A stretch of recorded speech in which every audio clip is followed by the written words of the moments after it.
Chapter 1280. Not long after, Shi Wanshan's tens of thousands of soldiers surrendered to the five-star army, Dai Zong became even more determined.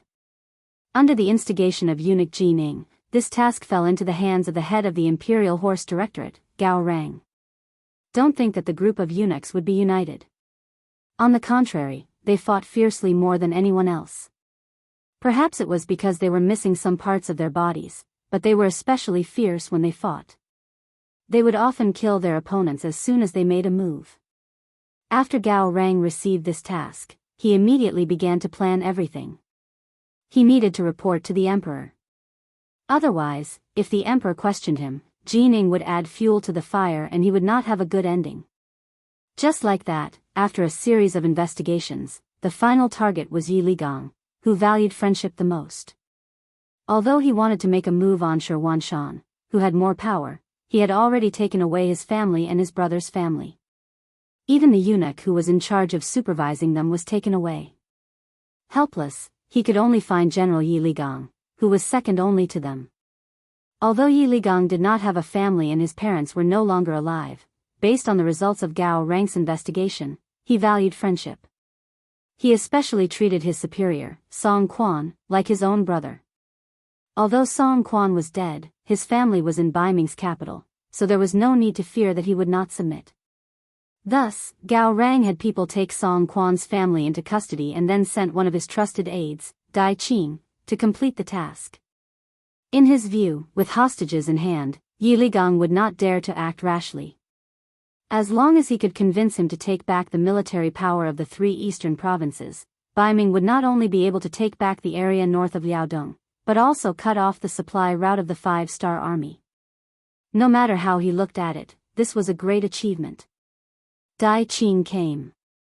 He also believed that with hostages in hand, Yi Ligang would not dare to act rashly.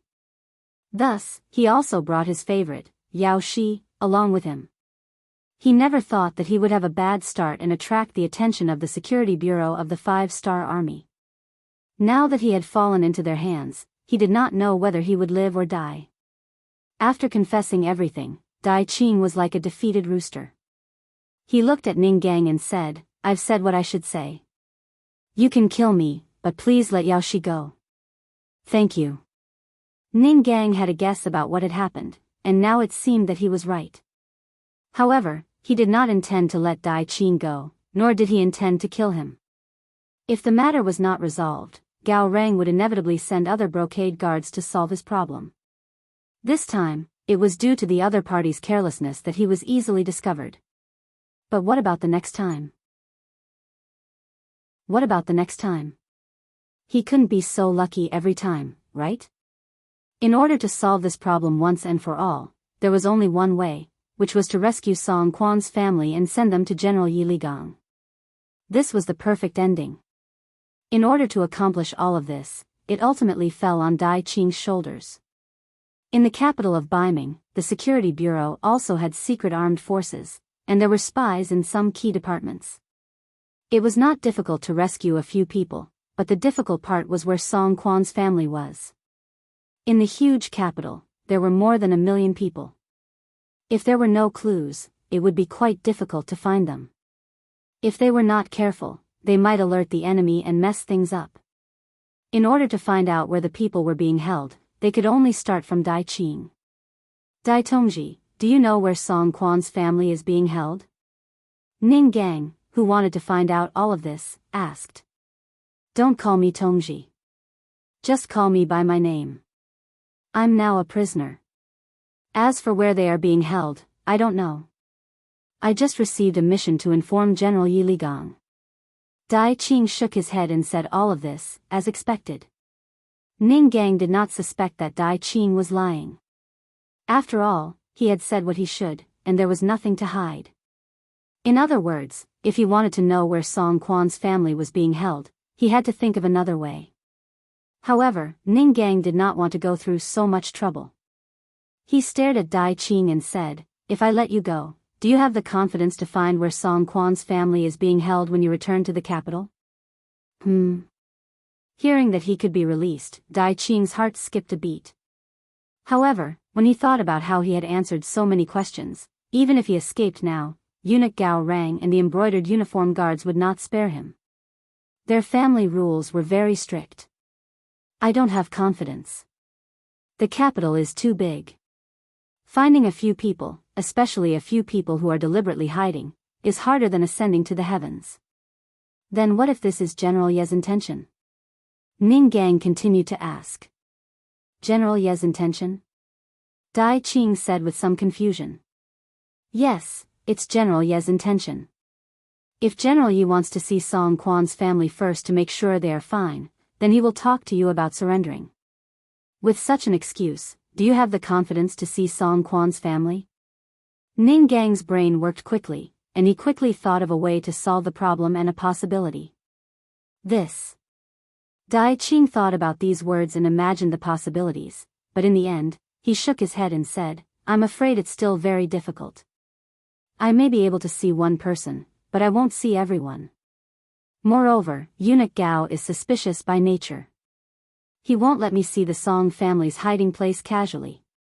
Speaking of which, I'm just one of his trusted aides, not his confidant. Dai Qing's meaning was very obvious. That was, Gao Rang still couldn't fully trust him. He wouldn't reveal all his cards in such a matter. Ning Gang did not expect this, but it was normal. If he really was a trusted subordinate, he wouldn't have sent Dai Qing to handle such a dangerous matter. After thinking it through, he was not discouraged. Instead, he continued to ask, based on your understanding of Gao Rang, which confidant might know where Song Quan's family is being held? This. After thinking for a while, Dai Qing listed 3 names and said, the 3 of them are eunuch Gao's absolute confidants. He can't do this kind of thing himself. He will only give it to one of them. As for who it will be, I can't say for sure. That's enough. Hearing that he could narrow down the target to 3 people, Ning Gang's face lit up. Originally, Yang Chendong had asked about the placement of Song Quan's family. However, Baiming's capital was not within Yang Xie's sphere of influence. It was not possible to find out among millions of people with great fanfare, so this matter had been suppressed. But now that there was a clue, Ning Gang would not give up. As long as he kept a close eye on these 3 people, he would not have to worry about not being able to find them. The only way to solve this problem was to bring all of Song Quan's family members to Yi Ligang's side. A rough plan quickly formed in Ning Gang's mind. When he looked at Dai Qing, he said bluntly, Dai Qing, your chance to perform a meritorious deed has come. As long as you follow my arrangements, I will not only guarantee your safety when you return to the capital, but you will also receive a reward when you complete the mission. When the time comes, you and Yaoshi can go wherever you want. The world is vast, but all is imperial land. Hearing this, Dai Qing shook his head. He thought that this was completely bewitching words. But before he could refuse, Ning Gang interrupted, wrong. In the world, Bugnam of Gojoseon's territory is not smaller than Baiming's. In fact, it is even larger than Baiming's territory. As long as you complete this mission, I can immediately give you and Yaoshi an identity card that belongs to Yang Xie. When the time comes, as long as you are in Yang Xie's territory, you can go wherever you want. At that time, you can live a carefree and unfettered life with a concealed identity. Wouldn't that be better? Of course, if you are still willing to work for Bugnam of Gojoseon, I am also willing to recommend you. Dai Qing, who originally did not have much hope and only wanted to use everything he had in exchange for Yaoshi's safety, suddenly trembled when he heard these words. That's right. Right now, the world was not just Baiming's territory. There was also Nanming and Yang Xie. The territory that Yang Xie had conquered over the years was simply unimaginable. There were so many places that he could choose to live in. When the time came, no matter how powerful the embroidered uniform guard was, it would not be easy for them to find him. As for working for Yang Xie, Dai Qing did not have such thoughts. Ever since the day he joined the embroidered uniform guard, he thought that he would never be able to leave. Over the years, he had killed countless people and was tired of this kind of life. Now that he had a new beginning, how could he return to this kind of life? Okay, I only hope that after this matter is completed, you can let me and Yao Shi leave and let us go to a new place to start anew. Dai Qing did not dare to hope for a reward. As long as he could keep his life, he was already very satisfied. Although he did not manage to persuade Dai Qing to join the security bureau, Ning Gang was not disappointed. As Xianxia grew stronger and his territory became wider and wider, there would be plenty of talents in the future. At that time, it would not be you who begged others to join, but others who begged you to join. Finally, Dai Qing was persuaded. But for the sake of safety, Yao Shi did not leave with him this time. Only he was allowed to leave the Jianzhou left guard. Later, after the secret agents of the Security Bureau in Baiming and Jingming received the telegram, they kept an eye on Gao Rang's 3 confidants and made preparations. In the end, they found all of Song Quan's family members. What happened next was much simpler. The people were suddenly taken away by the Security Bureau. Then they left the capital through a secret channel and went to Shi City. In April next year, they arrived at the Jianzhou left guard. When they suddenly appeared in the Yi mansion, Yi Ligang was completely shocked. Originally, he had been waiting for Dai Qing to show up again. He had already thought that as long as Dai Qing dared to appear again, he would take him down and send him to the governor, Lu Ji, to prove his loyalty to Bugnam of Gojoseon and the 5-star army. Next, he would commit suicide to thank Song Quan for taking care of him. But he did not expect that after waiting for so long, he would get such a result. Chapter 1281. The person was sent over, and Yi Ligang had to be interrogated according to the law. After all, he didn't report Dai Qing's appearance to Governor Lu Ji and the relevant departments. Who knew what he was thinking? However, after the investigation, Yi Ligang's bodyguards found out that the general had ordered that the moment Baiming's brocade guard appeared, it would be time to arrest them. This proved his loyalty. After reporting to Yang Chendong, Yi Ligang was released without charge and returned to his position as the general of the eastern 3 provinces.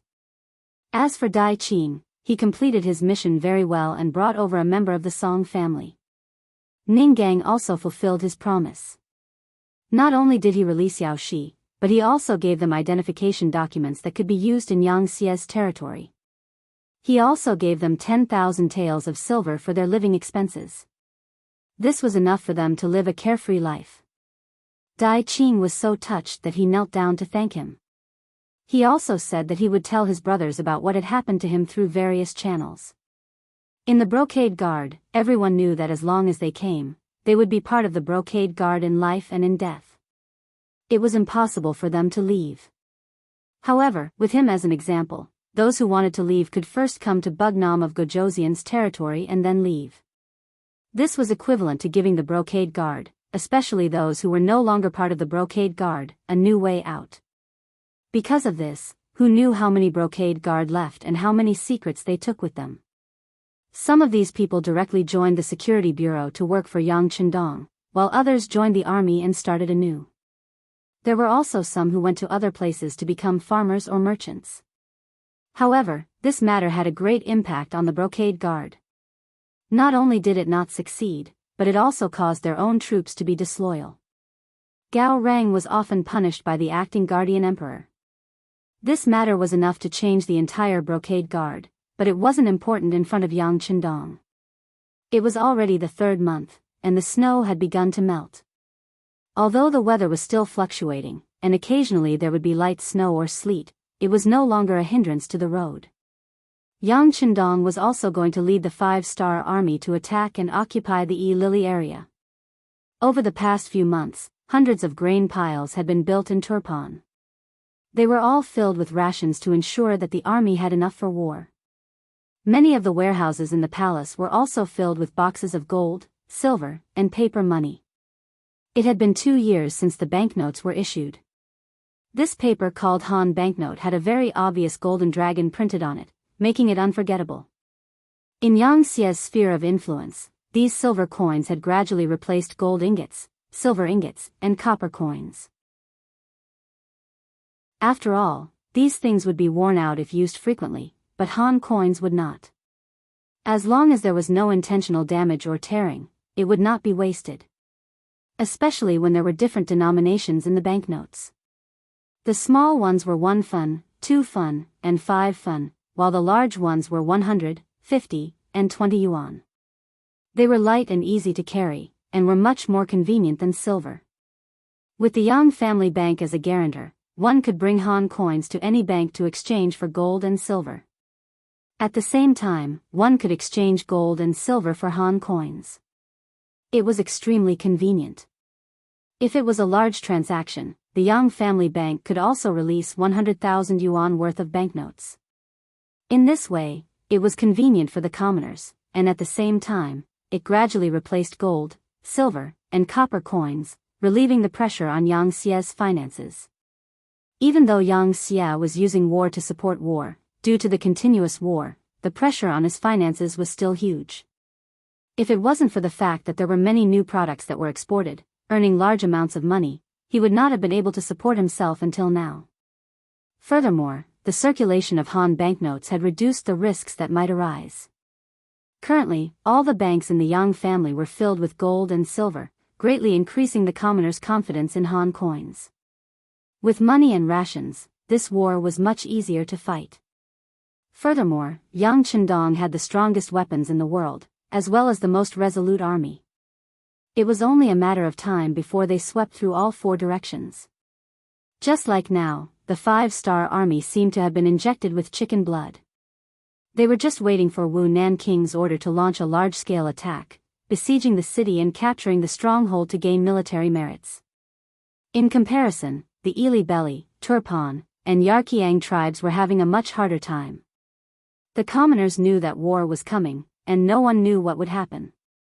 In a short period of time, the price of food soared, especially the price of food, which the commoners relied on for survival. In the past, 1 tael of silver could buy 2 dan of rice, and 1 dan was 94. 4 kilograms. 1 tael of silver could buy 188. 8 kilograms of rice. But now, 1 tael of silver could only buy 10 kilograms of rice. The price of food remained high, and at the beginning of spring, there were already signs of people starving to death. The flow of people fleeing also increased. In this regard, the kings of the 3 kingdoms could only watch, because they didn't know how long this war would last. They absolutely couldn't take out the food in their storehouses. Otherwise, how could the army win the war without food? What was worse was that the Kazakh and Aries dynasties' armies were about to enter. According to the previous agreement, the 3 kingdoms would be responsible for their food supplies. For a moment, the 3 kings were worried sick. The commoners were so hungry that they could not even eat, nor could they afford to buy food. Where would they find the strength to grow food? This was like a vicious cycle. Before the war even started, there were already internal problems, and the economic order was seriously threatened. It was said that war was a matter of fighting for money. Before the war even started, the 5-star army had already won. When the news of the 3 kingdoms reached the ears of Yang Chendong in Turpan, he keenly felt that this was a great opportunity. He immediately sent a telegram to the logistics headquarters, Yangtze, and asked him to gather more food and send it to Turpan. At the same time, he ordered the gates to be opened to receive the refugees from all directions. He also said that if the commoners had money, they could use the previous price to buy food. If they did not have money, as long as they came here, they would not be allowed to starve to death. If they were willing to move to other places, they would be given a pass. After gathering enough people, they could be sent to the rear and be given food, money, and land. With this move, the south and west gates of Turpan were quickly filled with commoners from all over. They were all people living at the bottom of the food chain, and did not have much savings. When the harvest was good, they could eat more, but when the harvest was bad, their food would be worse. People like these only wanted to survive. As for beliefs and dignity, who would care if they could not even eat? The sudden situation also caught Yang Chendong off guard.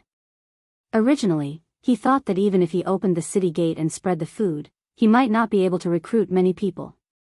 However, when he saw the number of people increasing by thousands or even tens of thousands every day, and this trend was getting stronger and stronger, he couldn't help but smile bitterly and say, immediately transfer 2 divisions from the new Second Army to escort the food and be responsible for the safety of the people along the way. Quickly send these people to the rear. This sudden development caught Yang Qindong off guard, but the military operations that were supposed to be carried out did not stop. For example, the new army, the new Fifth Army, and the First Army of the foreign races still set off on time. Before the 3 commanders left the city, Yang Qindong held a short meeting and gave them a clear request.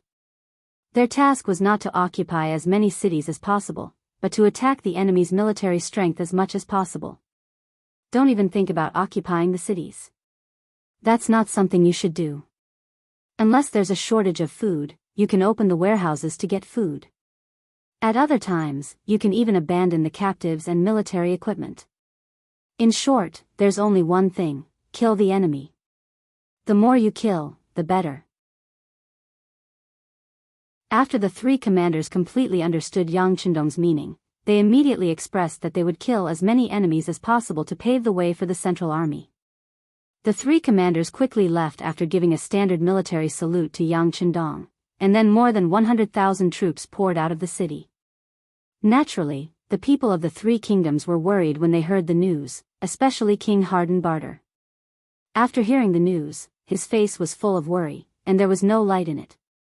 Unlike the other 2 kingdoms, King Harden Barter lost his capital and fled all the way until he lost his strength. But because of the bumpy road, coupled with the lack of strength in the front line, and the repeated defeats, when the news came, the imprisoned King Shiza fell ill and finally died 10 days ago. Before King Shiza died, he scolded his son Harden Barter for being unfilial, which made him very angry. What he did was for the good of Turpan, but he didn't expect the 5-star army to be so strong. They didn't retreat in the face of the 5-kingdom alliance, and they even won consecutive battles. In the end, the famous Yes Hen had no choice but to flee. Now that they were finally enlightened, and it was time for war, the 5-star army's first target seemed to be him. There was nothing he could do about it. Who told Kalibi to be the closest to Turpan?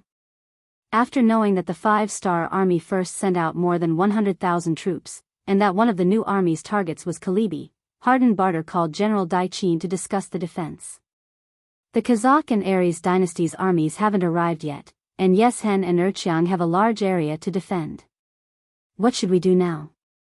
After calling Daichin, Harden Barter immediately asked for a plan, and at the same time, he showed an expectant expression. If it was before, he wouldn't have to worry about this at all, and would just wait for the other party to report. But after a few battles, Turpan didn't win a single time, and even General Daichin lost a battle. As a general who lost his capital, Harden Barter didn't have much confidence in them.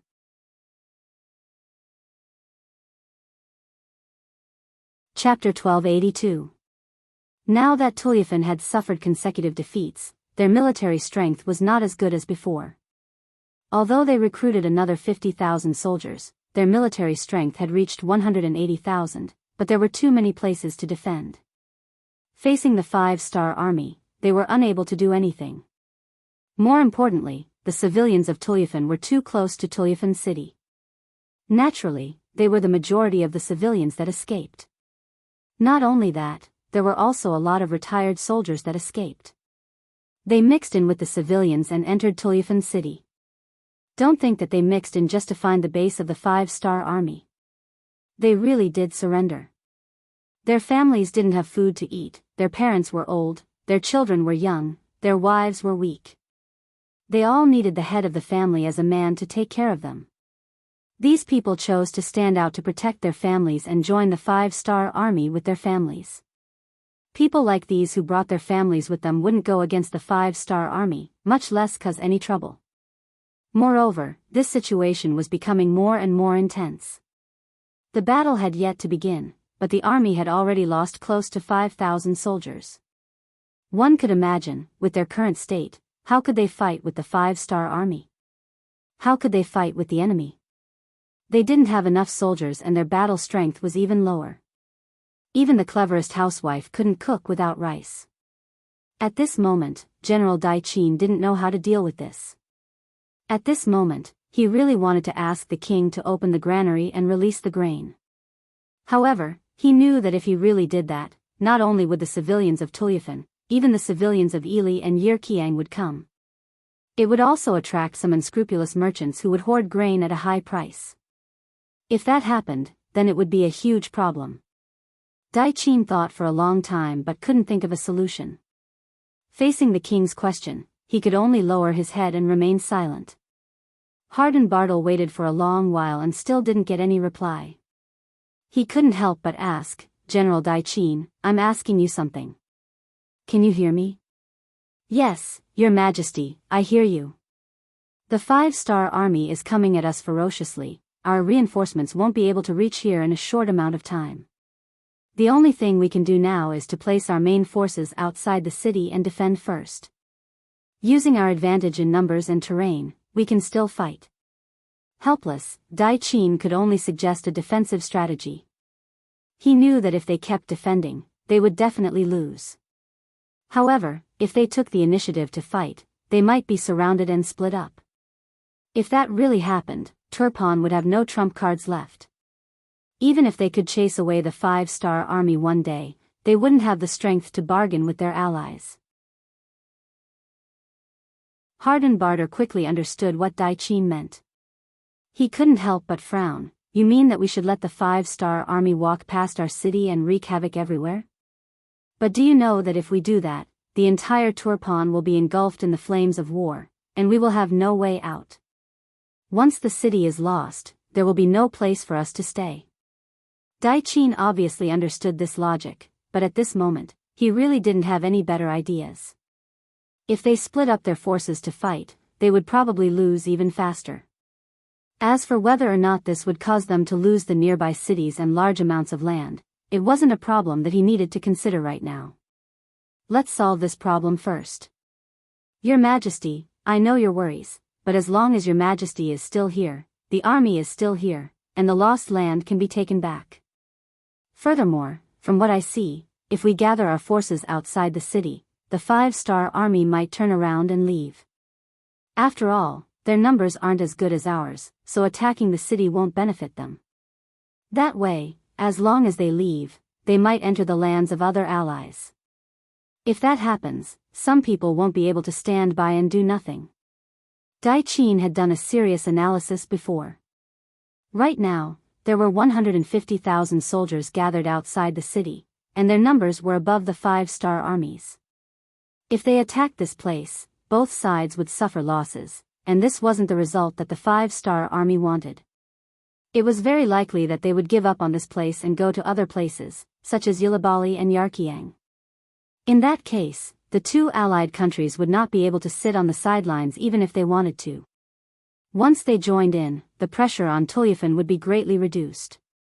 When Harden Barter heard these words, he couldn't help but suck in a breath of cold air. He finally understood his general's thoughts. This was also what he wanted. A month ago, before the ice and snow had melted, he had contacted the kings of Yilabali and Yarkiang, hoping that they would send reinforcements. This was because from various signs, it was very likely that the 5-star army's first target would be his Turpan kingdom. What he meant was that he didn't receive any response from them, as if they didn't hear his suggestion at all. It was clear that the two countries wanted to see them fight the 5-star army first, and then find a chance to reap the benefits. This was the so-called alliance. Because of the existence of their own interests, it was impossible for them to truly be united. Once there was a conflict of interests, it was very likely that they would turn against each other. Since they weren't benevolent, then they shouldn't blame him for being unrighteous. Although Dai Qin's suggestion was to sacrifice a large portion of Turpan's cities, he would be able to preserve his own military strength and quickly drag the other two countries into the war to reduce the pressure on him. Why not? The most important question now was whether or not the 5-star army would attack Kalabali city. He asked Dai Qin this question again, "Are you sure that the 5-star army will go around us?" They should. Even though this was the result of many analyses, who could be sure about the changes on the battlefield? Dai Qin didn't dare to make any guarantees, so he added, "Your Majesty, we can act like we are going to fight to the death and give the 5-star army some pressure. This way, they shouldn't attack us. Plus, if they really want to attack Kalabali city, then we can hold on for a while. When the time comes, we will have enough time to send your majesty away. Daiqin's meaning was very clear. No matter what, Hardenbarter's life could be saved. The only difference was that one result was that they would still be very strong, and the other result was that they would become a fugitive government that needed to rely on others. Okay, then let's give it a try. Immediately transfer the troops from the nearby cities and leave some money and food in the other cities to lure the 5-star army. Hardenbarter was very decisive. He actually didn't have any other choice. Either he immediately moved the army and gave up on Kalabali city. This way, even if he continued to escape, he would still be caught by the 5-star army. The losses wouldn't be small. Since that was the case, why not take a gamble? Daiqin was very supportive of Hardenbarter's decision.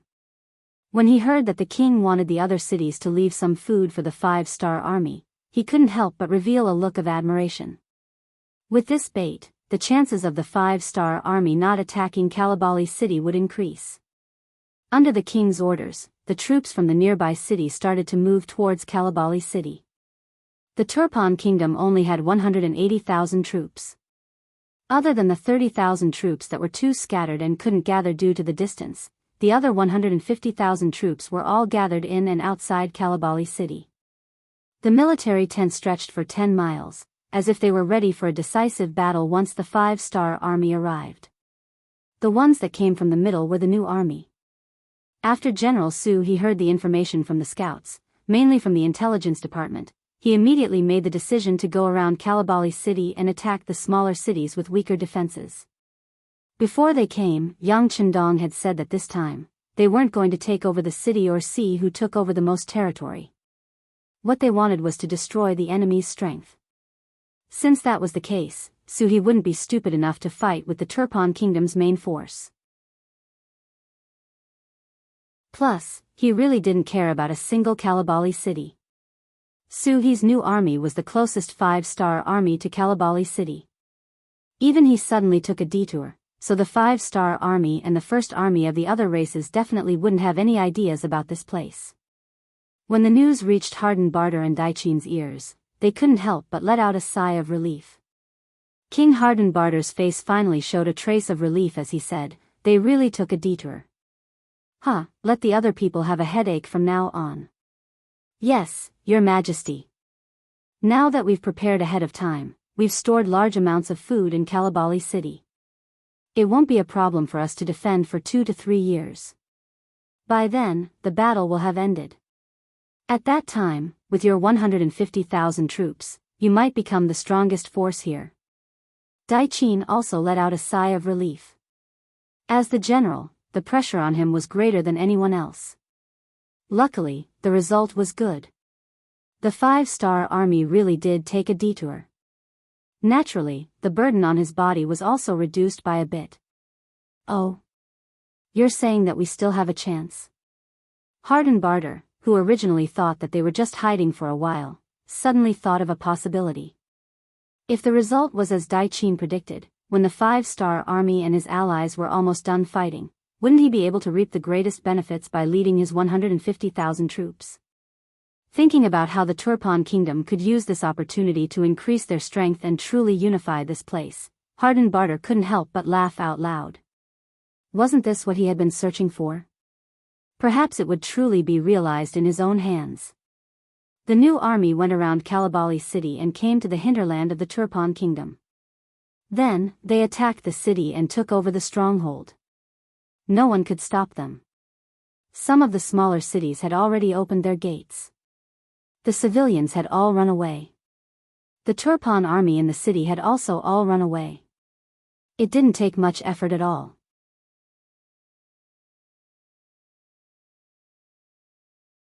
Chapter 1283. Regarding this, Commander Su was extremely clear-headed. Even though he was facing an empty city, he still sent people to investigate and only moved in after confirming that it was safe. After a night of rest, he did not leave a single soldier in the city the next morning. Instead, he continued to lead the army forward. He remembered Yang Chendong's order, which was to destroy the enemy's strength and not to snatch control of the city. Along the way, the advance of the 1st Cavalry had been incredibly fast. Along the way, they had encountered some resistance from the Turfan army, but most of them were only a few hundred to 1,000 men. In front of the powerful 1st Cavalry, which numbered over 30,000, a single regiment could easily crush them in a single charge, wiping them out in just a few rounds. The new army progressed at an extremely fast pace, and good news was reported through the radio from time to time. In comparison, the progress of the new 5 armies could be said to be extremely fast. This was because they had originally chosen the east route. After setting off from Turpan, they also went around Chali and headed straight for Lopner. After taking down the nearby Ruoqiang County, their journey was extremely smooth. After some rest, they headed straight for Yirqiang's tribe. Next, it was time for them to show off their strength. In comparison, the first army of the outsiders was not so lucky. Under the lead of Commander Bai Shuang, they headed straight for Heavenly Mountain. Once they crossed the mountain, it would be equivalent to entering the hinterland of Ili and fighting with them. Luckily, they were prepared beforehand and had already scouted out their route. They found a relatively flat land, so crossing Heavenly Mountain was only a matter of time. Seeing that they were about to succeed and were about to face the city, Bai Shuang stopped the army and summoned the 4 division commanders to his tent. Inside the tent, Bai Shuang was wearing a purple cape. His young and handsome face had a maturity and steadiness that did not belong to his age. His clear eyes were staring at the sand table gathered by the intelligence department in front of him, thinking about something. Commander. Tu Hai and the other division commanders walked into the tent. After seeing Bai Shuang, they could not help but call out. Bai Shuang had replaced Su Kuda as the commander of the first army of the outsiders.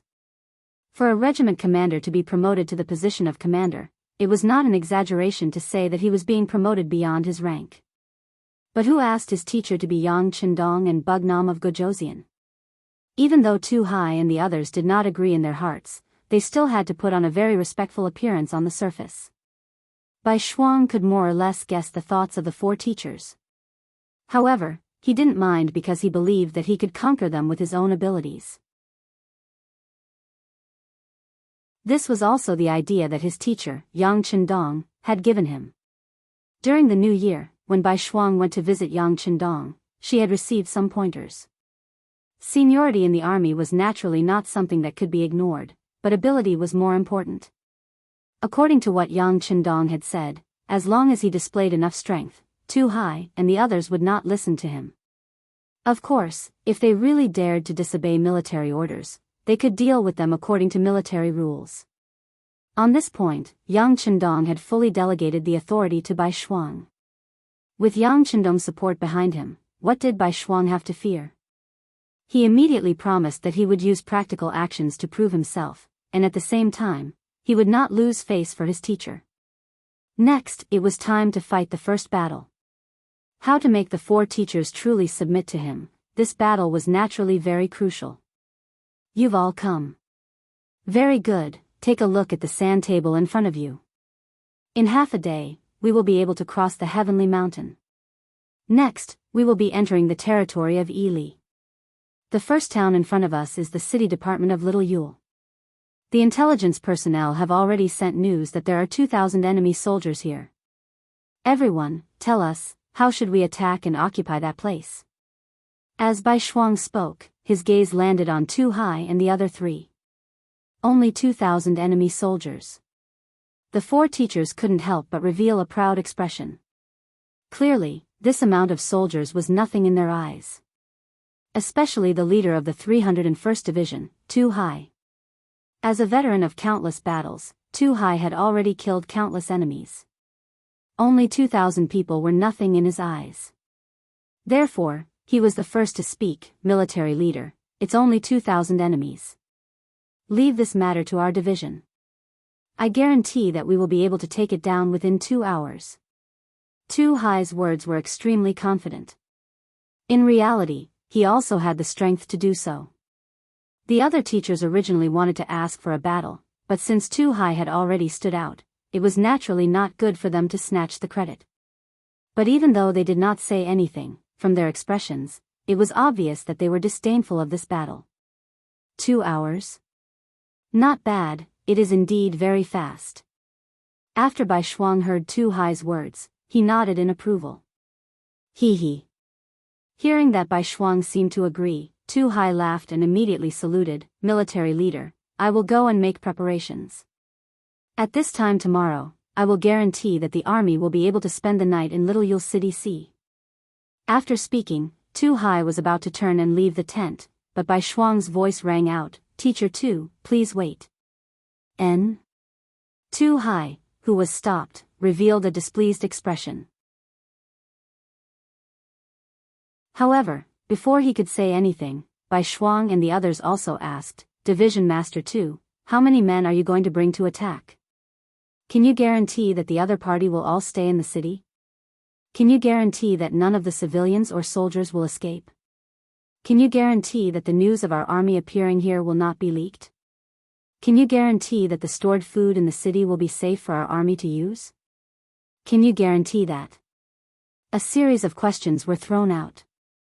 In this short period of time, Tu Hai's expression changed again and again.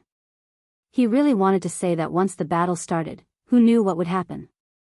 How could he guarantee this? Who could guarantee this?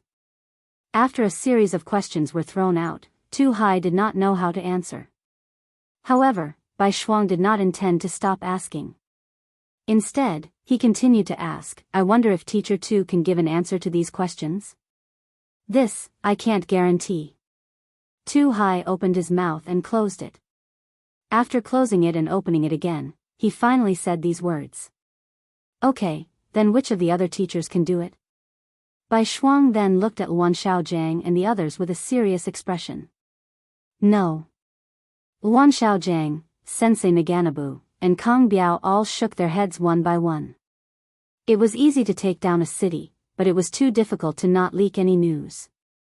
At this moment, Tu Hai had already recovered from his previous question. At this moment, he finally said, "Military leader, this is a bit too much. The situation of a battle is constantly changing. There is a saying in the art of war, there is no constant situation in war, and there is no constant situation in water. Who can guarantee that there will not be any problems? Wrong." Without waiting for Tu Hai to finish, Bai Shuang's stern gaze had already turned over. Changes in war do exist, but as long as the plan is good, it is very possible to control it within a certain range. Also, if you can't do it, it doesn't mean that others can't. I am willing to make a military pledge. I will personally go and control Little Yule City head. I guarantee that there will not be any problems. However, if there are any accidents, I am willing to resign from my current position and return to being a regiment commander. When the military pledge was made, the 4 teachers were so shocked that their jaws dropped. For a moment, they were all stunned and did not know what to say. Logically speaking, with Bai Shuang's current status, he could let his subordinates do things for him. Unless it was a matter of life and death for the First Army, he would not personally take action. This was also Yang Chendong's intention. High-ranking officers could not take risks, because if something happened, the losses would be too great. However, Bai Shuang actually took the initiative to volunteer. However, to be able to become a teacher, none of them were idiots. They quickly thought it through. This time, Bai Shuang was forcing himself. He was establishing his authority. "Military commander, you can't." After thinking it through, Division 303's division commander Sensei Naganabu took the initiative to stand up, wanting to say something. He was different from other people. Although he led the First Army, it was an army made up of people from different races, different regions, and even different faiths. However, to be able to become a high-ranking officer, other than him, everyone else was Han. This made his status somewhat awkward. When he did some things, he naturally could not be as unscrupulous as other people. Now that Bai Shuang was about to take the risk, of course he had to speak up to stop him and express his attitude. Sensei Naganabu was the first to speak up. Afterwards, Division 302's division commander Luan Xiaojiang and Division 304's division commander Kong Biao also spoke up to dissuade him. Whether they were sincere or just on the surface, at least they all knew that Bai Shuang's appointment as a military commander was personally ordered by Yang Qindong. That was set in stone and no one could stop him. And if something happened to Bai Shuang in front of them, as the commanders who held the military power, they would not be any better off. Out of the 4 commanders, 3 of them had expressed their opinions. Only Tu Hai stood there without saying anything. Instead, he looked at Bai Shuang up and down as if he had just met him. All right, this military commander has made up his mind. It cannot be changed. How about this? I will bring the direct military guards to Little Yule City Head. You all just need to stay at home and wait for the good news. Bai Shuang did not care if others looked at him or not. As the saying went, doing things beautifully was more convincing than saying more. Orders, everyone is to rest where they are. The direct military guards will follow me. Bai Shuang gave the order as a military commander. At this moment, even if the 4 commanders wanted to say something, it was all too late. In the 5-star army, the military commander's authority was still very great. Unless it involved a rebellion, the officers under him had to obey him unconditionally. Otherwise, they would be punished according to military law. Bai Shuang left. He left very decisively, and indeed only brought the 2,000 soldiers of the direct military guards with him. However, others did not know that he did not intend to use all of the 2,000 soldiers. He only needed to bring a battalion into the city. The other 4 battalions were only responsible for keeping watch outside, just in case.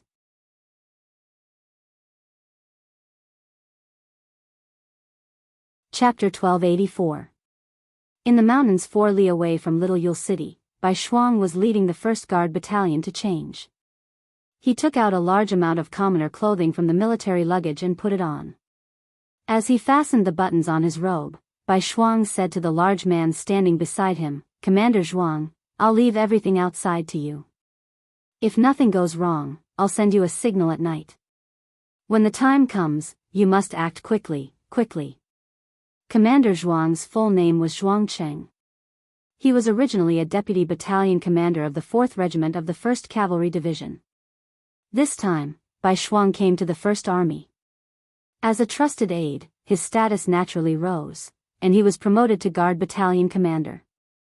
Zhuang Cheng's face was solemn, and his eyes were filled with concern. Hearing this, he immediately stood at attention. "Commander, I'll remember." "Very good, Battalion Commander Xiao, let's go." Bai Shuang had just finished changing his clothes. He glanced at the dozens of men behind him who had also changed their clothes. With a chuckle, he walked towards the nearby official road and headed towards the direction of Little Yule City. Battalion Commander Xiao Qing was originally a company commander of the 4th Regiment. He usually admired Bai Shuang's ability. This time, he took the initiative to come along, and obtained the position of Guard Battalion Commander. Bai Shuang and the dozens of men walked on the official road. Little Yule City was already in sight. Bai Shuang couldn't help but slow down, and said in a very casual tone, "The enemy has 2,000 soldiers in the city. Are you afraid?" "No." The soldiers all said in unison. To be able to go on a mission with their commander was their honor. If word got out, it would be something to gain face. Furthermore, the other brothers of the 1st Battalion had already changed into the city. They were the last batch. This way, they had a total of 400 people. Although they didn't have as many soldiers as the enemy, they still had the ability to fight back. Not to mention, if their commander could lead the troops, he definitely had a thorough plan. What was there to be afraid of? Good, that's how war is. Very satisfied with the soldiers' answers, Bai Shuang said confidently, "On the battlefield, just because you're afraid of death, you won't be killed. On the contrary, if you weren't afraid of death, others would only be afraid of you. That way, you would have more chances to protect yourself. All right, you are all courageous and insightful people. Next, I will tell you about the next mission. As long as you are courageous and careful, the mission will not be difficult to complete." Back then, White Shuang had infiltrated and taken down Hobak Seri City without shedding a drop of blood. For that, he had been praised by Yang Qindong. This time, he had the same idea. The only difference was that he had changed his approach. This time, he was not going to hold anyone hostage. Instead, he was going to give them gifts. This could be seen from the wooden boxes carried by the burly men behind him. Little Yule City. Although it was considered a border city of Ely, because it was separated by a heavenly mountain, it was a little remote and not very lively. If it weren't for the chaos of war, where many commoners couldn't even fill their stomachs and were running around, the floating population here would be pitifully small.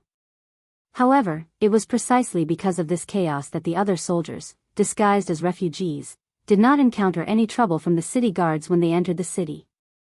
On the other hand, Bai Shuang and his group of several dozen people, dressed in bright clothes and full of vigor, quickly attracted the attention of the city guards. "Who are you people? All of you, stop for inspection." The centurion in charge of guarding the city gate had a vigilant look on his face. After all, Bai Shuang's group was too conspicuous. Especially when there was a group of refugees in ragged clothes walking by, it highlighted their different identities. With this shout, Bai Shuang took the lead and stood on the spot. Then he chuckled and said, "Brother, don't be nervous. We are here to find your general and give him a gift." After saying this, Bai Shuang intentionally turned around to look at the two large wooden boxes behind him with a smile on his face. Bai Shuang was a person with delicate features. When he took the initiative to express his goodwill, he could indeed give people a good impression. In addition, there were only 30 brothers behind him. This centurion had 100 people beside him. Of course, he wouldn't take it too seriously. Give him a gift? The centurion was puzzled. It wasn't that he had never seen people giving gifts before, but it was his first time seeing someone giving gifts with such fanfare. Just as he was puzzled, Bai Shuang had already walked in front of him. Then, he handed 2 silver ingots worth 10 silver taels each to the centurion. "That's right, we are here to give you a gift. I'll have to trouble you to inform the general that he will definitely reward you handsomely." 20 silver taels was not a small sum for a centurion who wasn't rich. His eyes immediately lit up. He used his hand to measure the quality of the silver. It was definitely of high quality. He immediately withdrew his ferocious expression and changed it into a smile. "All right, since that's the case, follow me. I will bring you to see the general." It was obvious that this centurion still remembered Bai Shuang's words. The general would definitely reward him handsomely. Such a good job couldn't be given to someone else.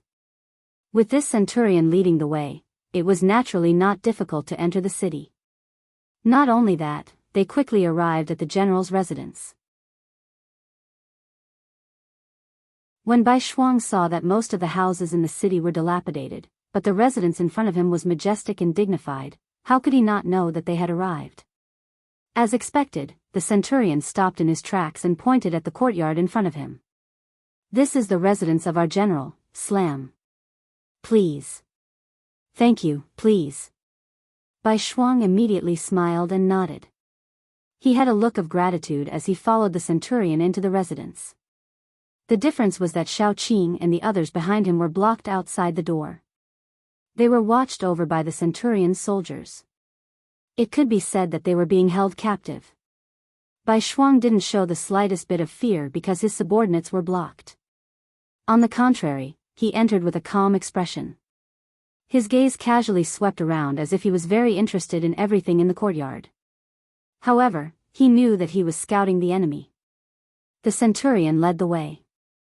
He seemed to be very familiar with everything in the residence.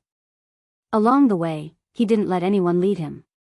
Even at this time, there wasn't even a housekeeper coming out to welcome him.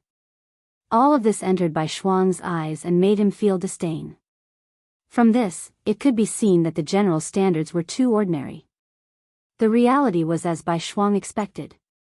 Under the centurion's guidance, Bai Shuang easily saw the person in charge, Slam. He was a man with a rather tall and sturdy figure, but his face was a bit pale.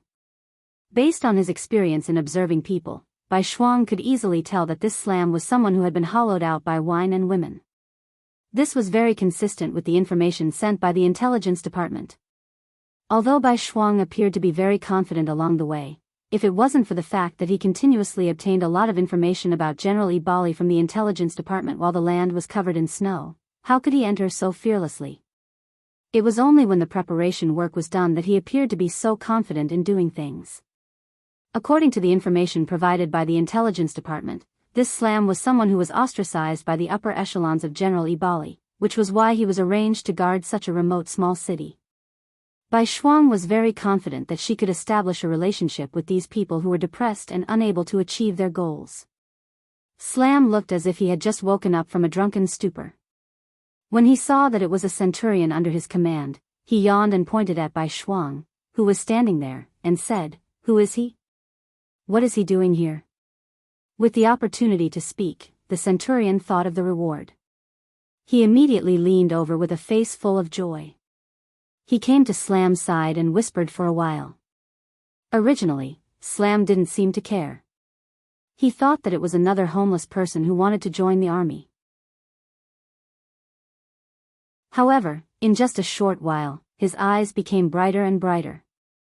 In the end, before the centurion finished speaking, he had already grabbed his arm and asked with a face full of joy, "You're saying that there are 2 big chests, and that there might be silver inside?" The centurion only felt a burst of pain when Slam grabbed his arm, but he had no choice but to nod and answer, "Yes, General. I haven't seen what's inside the chests, but I think it's silver without a doubt." "Good, good, then why aren't you bringing it up?" As Slam, who was sent to a remote place, even if he wanted to deduct some silver and receive some benefits, he had nowhere to go. Recently, there were more and more refugees. For a time, there were all kinds of people. There were even many bandits passing by. As a result, the security of Little Yule City wasn't very good. Every day, there were all kinds of bad news, and he was already sick of it. Now that he heard that someone was actually giving him silver, how could he not be happy? In his excitement, he couldn't help but forget himself. The centurion also wanted to see if the chests were filled with silver, but Bai Shuang was still standing there and didn't speak. He looked down on the general's ugly expression and could only remind him softly, "General, the person is here. Shouldn't we first ask him why he's here?" Yes, he had to ask first. Who's the person below? With this reminder, Slamu finally reacted. Then, he tidied up his clothes and asked in a very serious manner. Finally, it was his turn. Bai Shuang had already prepared his speech. "General, my surname is Bai, and I'm in the grain business. You also know that in the chaos of war, the price of grain is rising again and again. Therefore, I gave up all my wealth and opened a trade route from the grasslands. As long as the general agrees, we can continuously transport grain from the north of Tian Shan Mountain. At that time, we will have to pass through the general's territory. Therefore, this time, I'm here to give the general a gift and hope that we can work together to achieve great things." "What? You're in the grain business? You can transport grain from the north of the mountain? You're Han?" At this moment, Slam's eyes were already wide open. He was completely shocked by Bai Shuang's words.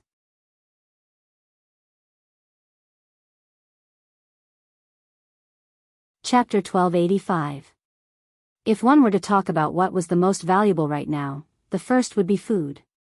After all, people could buy less clothes, and even a piece of clothing could be worn for a long time with some mending. However, they could not go without food for a day. Otherwise, there would be problems, and even death.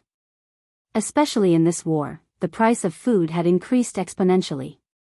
Even though Si Jianghu had already received orders to stock up on food, he still felt that the granary in the city was too small. After all, no one knew how long this war would last. There was only going out and not going in. It was truly worrying. And now, someone said that they could get a large amount of food. How could he not be alarmed? The first thing he did was to ask if the other party was Han.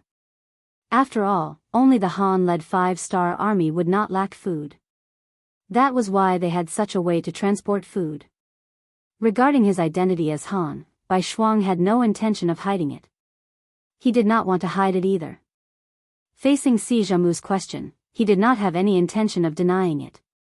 He immediately nodded. General has good eyesight. This one is Han.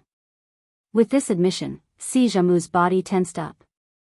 Their opponent, the 5-star army, was mainly Han. However, Bai Shuang's next sentence caused Slamu's tense nerves to relax a lot. I'm a Han Chinese, but not all Han Chinese are part of the 5-star army. Not all Han Chinese like to fight and are willing to fight. This one only likes to earn money. I do not understand military matters and do not want to understand. N.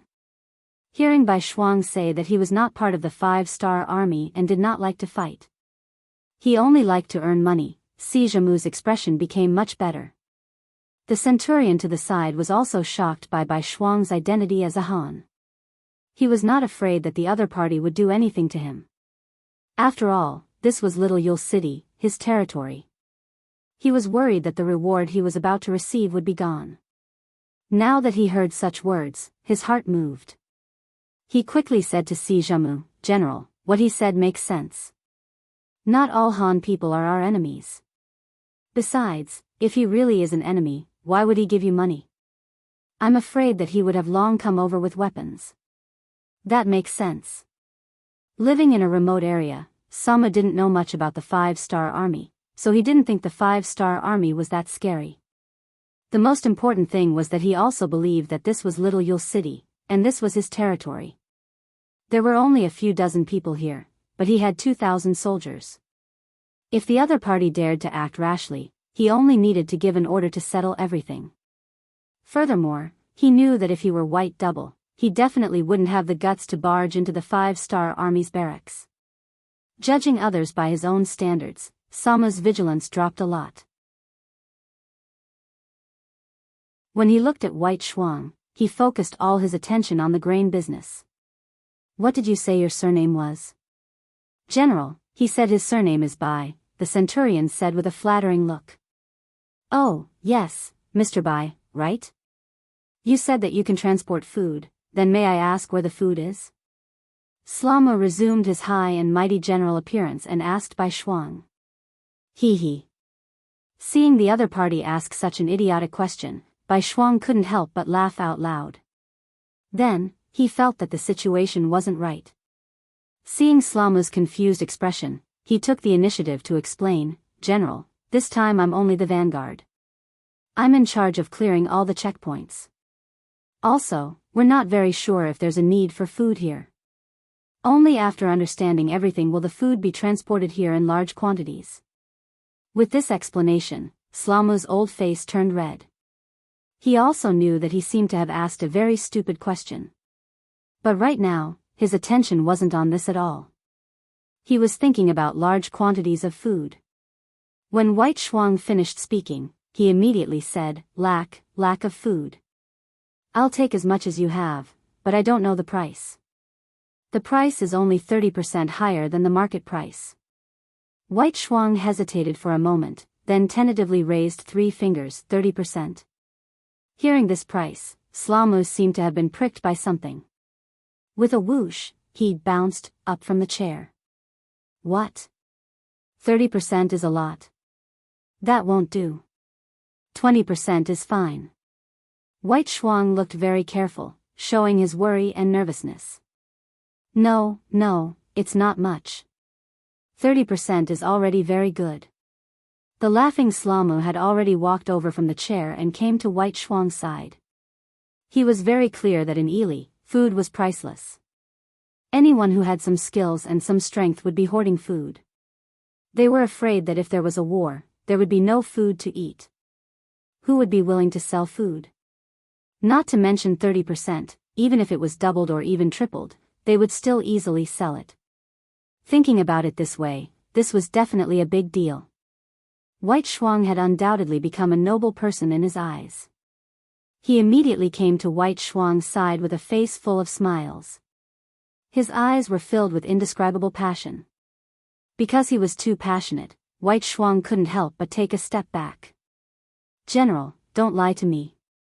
Is 30% really no problem? White Shuang's eyes moved as he spoke, showing his shrewd side on his face. Of course there's no problem. I'll take as much as you send, ha ha ha.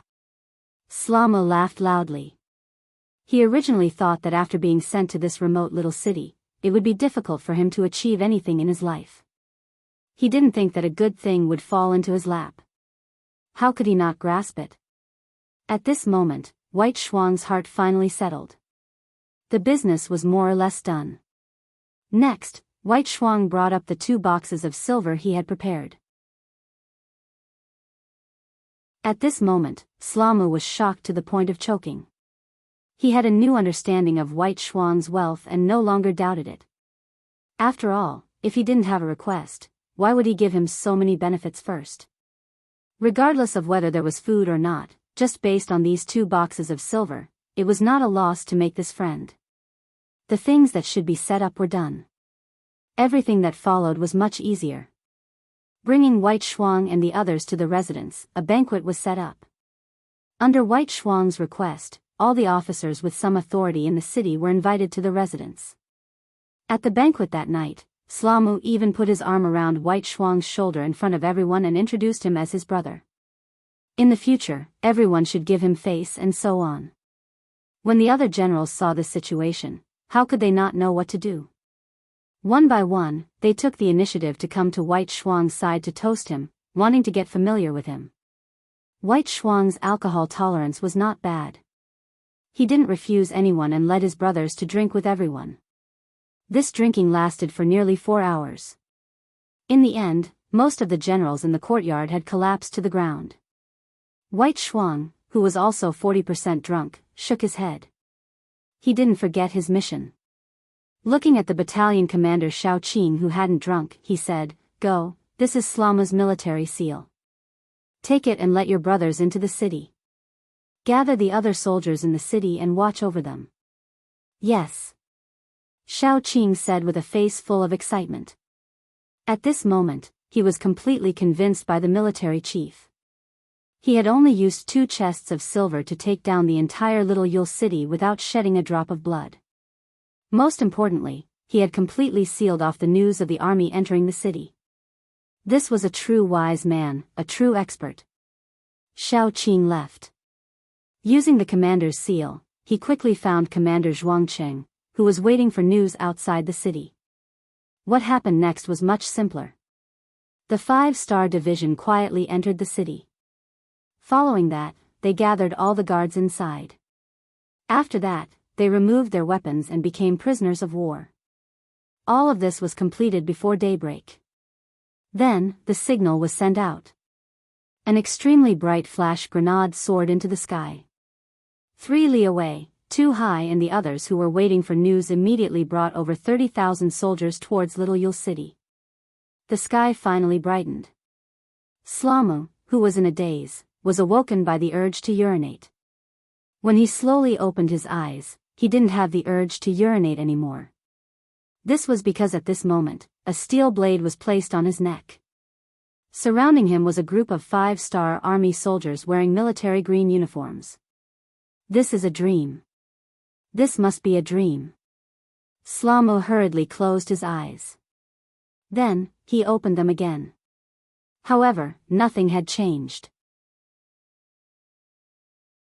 There was only a fierce gaze in Commander Xiao Qing's eyes.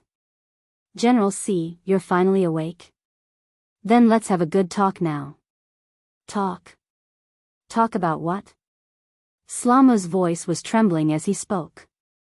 Even if you beat him to death, he wouldn't have thought that the 5-star army would appear in front of him. Even if you beat him to death, he wouldn't have thought that the enemy would leap over the mountains. Because perhaps people and horses could leap over, but what about the army's rations? How could he know that White Shuang didn't bring any rations over? He only had the soldiers carry rations for 5 days. This was because he believed that as long as they came here, there would naturally be people who would give them rations. White Shuang, who had already grasped the situation, suddenly had a fierce look in his eyes. He knew that he should show Slamu some power. Otherwise, he was afraid that this person wouldn't cooperate with him. Now that he had occupied the capital of Little Yule, there were 2 ways to enter the deeper regions of Ili Belly. The first was to head south to the capital of Big Yule. From there he would enter the Tex River, and then to the north would be the Katimian Mountains, which would be to the south of the capital of Ili Belly. The other was to head north, through the three cities of Nalatu, Telhala, and Kangisi, and across the Kangisi River, he would reach the capital of Ili Belly. Comparatively speaking, the latter path was more difficult to advance. However, the strength of the enemy would also be heavier. This was more in line with Yang Chendong's military plans. However, he didn't make the final choice. Everything would depend on the result of his discussion with Slamu. He believed that this person would definitely bring him a pleasant surprise.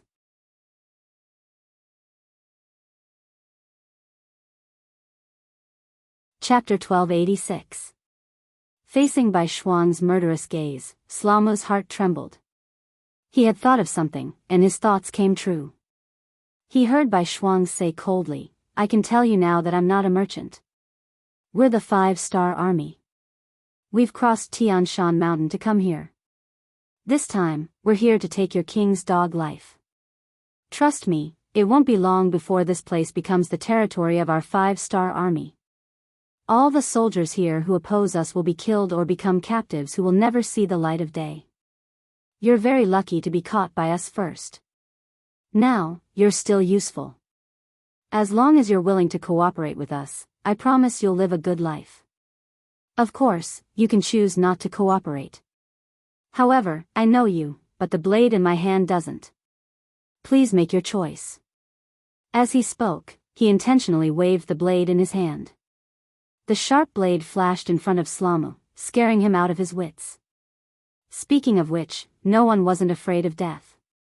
Especially Slamu, who was used to being a general. He could treat other people's lives like grass, but he couldn't do that to himself. In addition, he had been marginalized for many years.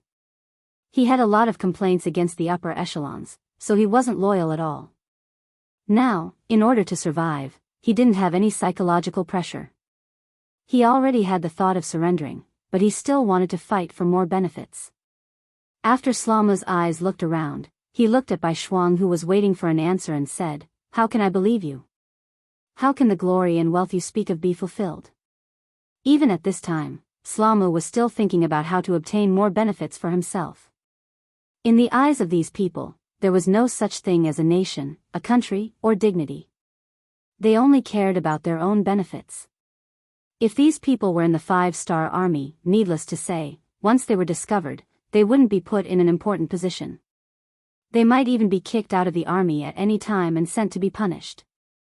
Bai Shuang looked down on these people. His tone wasn't polite. "Slamu, you're now our prisoner. Do you think you still have the right to talk about conditions? You can only choose to believe us now. Otherwise, we'll cut you in half right now and hang you on the city wall to let you have a taste of the wind and rain."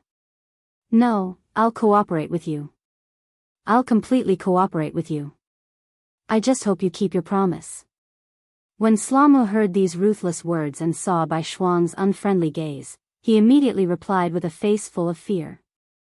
Bai Shuang was very satisfied with just a scare, and Slamu was convinced. In order to make the other party cooperate with him better, White Shuang also intentionally retracted his killing intent, and a smile appeared on his face. "That's the way, right? Don't worry, our 5-star army are very friendly to our friends. You can also go and scare them a little.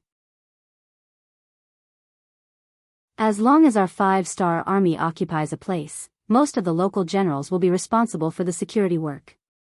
If your performance is satisfactory, not only will you receive a large amount of rewards, you might even have the chance to become the general of this area in the future." Good, good. Hearing that if he did his job well, he would even have a higher position, Slamu's eyes revealed a look of yearning. He immediately nodded like a chick pecking at rice. Very quickly, he told White Double Ears everything he knew, including the military arrangements of the nearby cities and the situation of the military forces. Tu Hai and the other 3 division commanders were already waiting in the hall. When Bai Shuang brought Slamu in front of them, the attitude of the 4 was clearly much more respectful than before. They had already heard about what had happened. Bai Shuang was the commander of an army, and his status was extremely noble. However, he had still entered the tiger's den, daring to bring a few dozen people into Little Yule City. Then, without harming a single brother, he had taken control of the situation here. Just based on this, it wasn't something the 4 division commanders could do. They might be able to take down Little Yule City with a small price, but they definitely couldn't do it as quietly as Bai Shuang. The most important thing was that the news of them appearing here wasn't leaked. This gave them more time to prepare and choose, creating better conditions for the next attack. After Bai Shuang entered the hall, he noticed the attitude of the 4 division commanders. They were clearly more respectful. This made him very satisfied.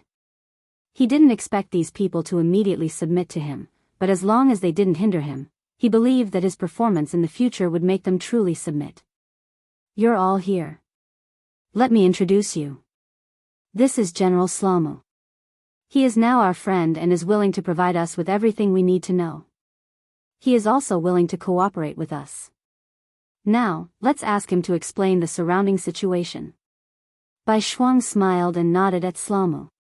He had already heard it once. Now that he had Slomu explain it again, it wasn't that Bai Shuang's memory was bad.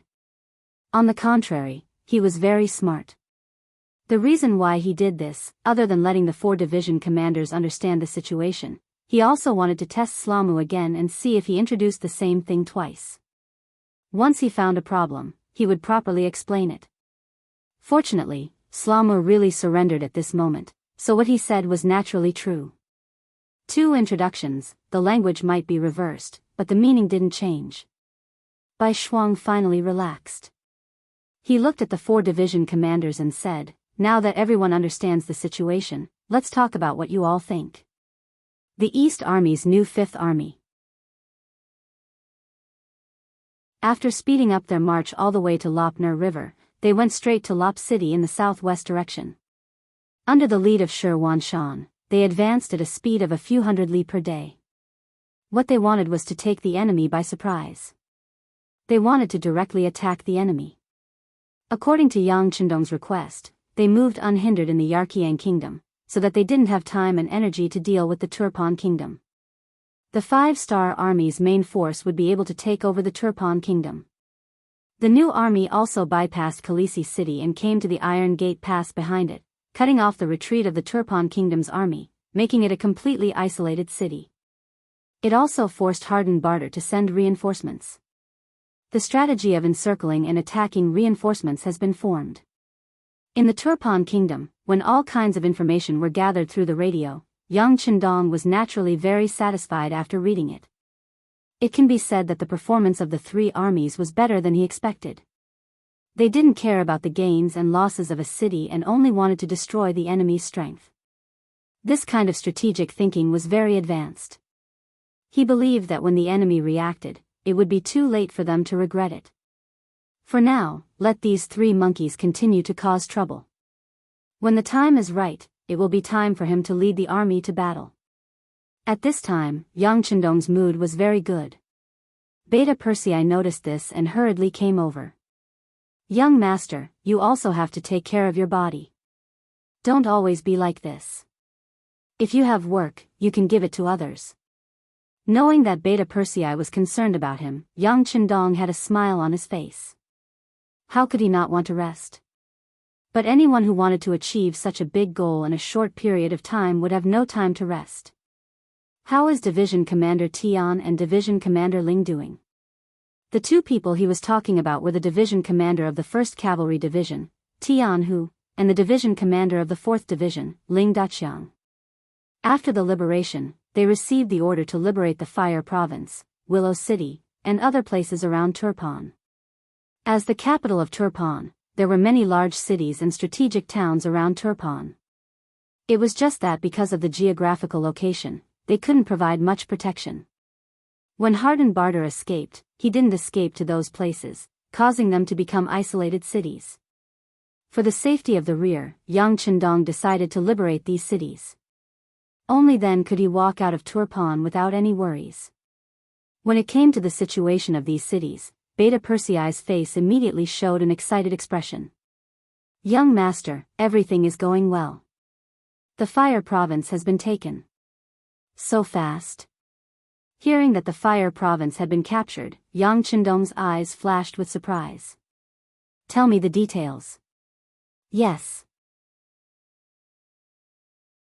We first sent people to the Fire Province to persuade them to surrender, but the effect was not good.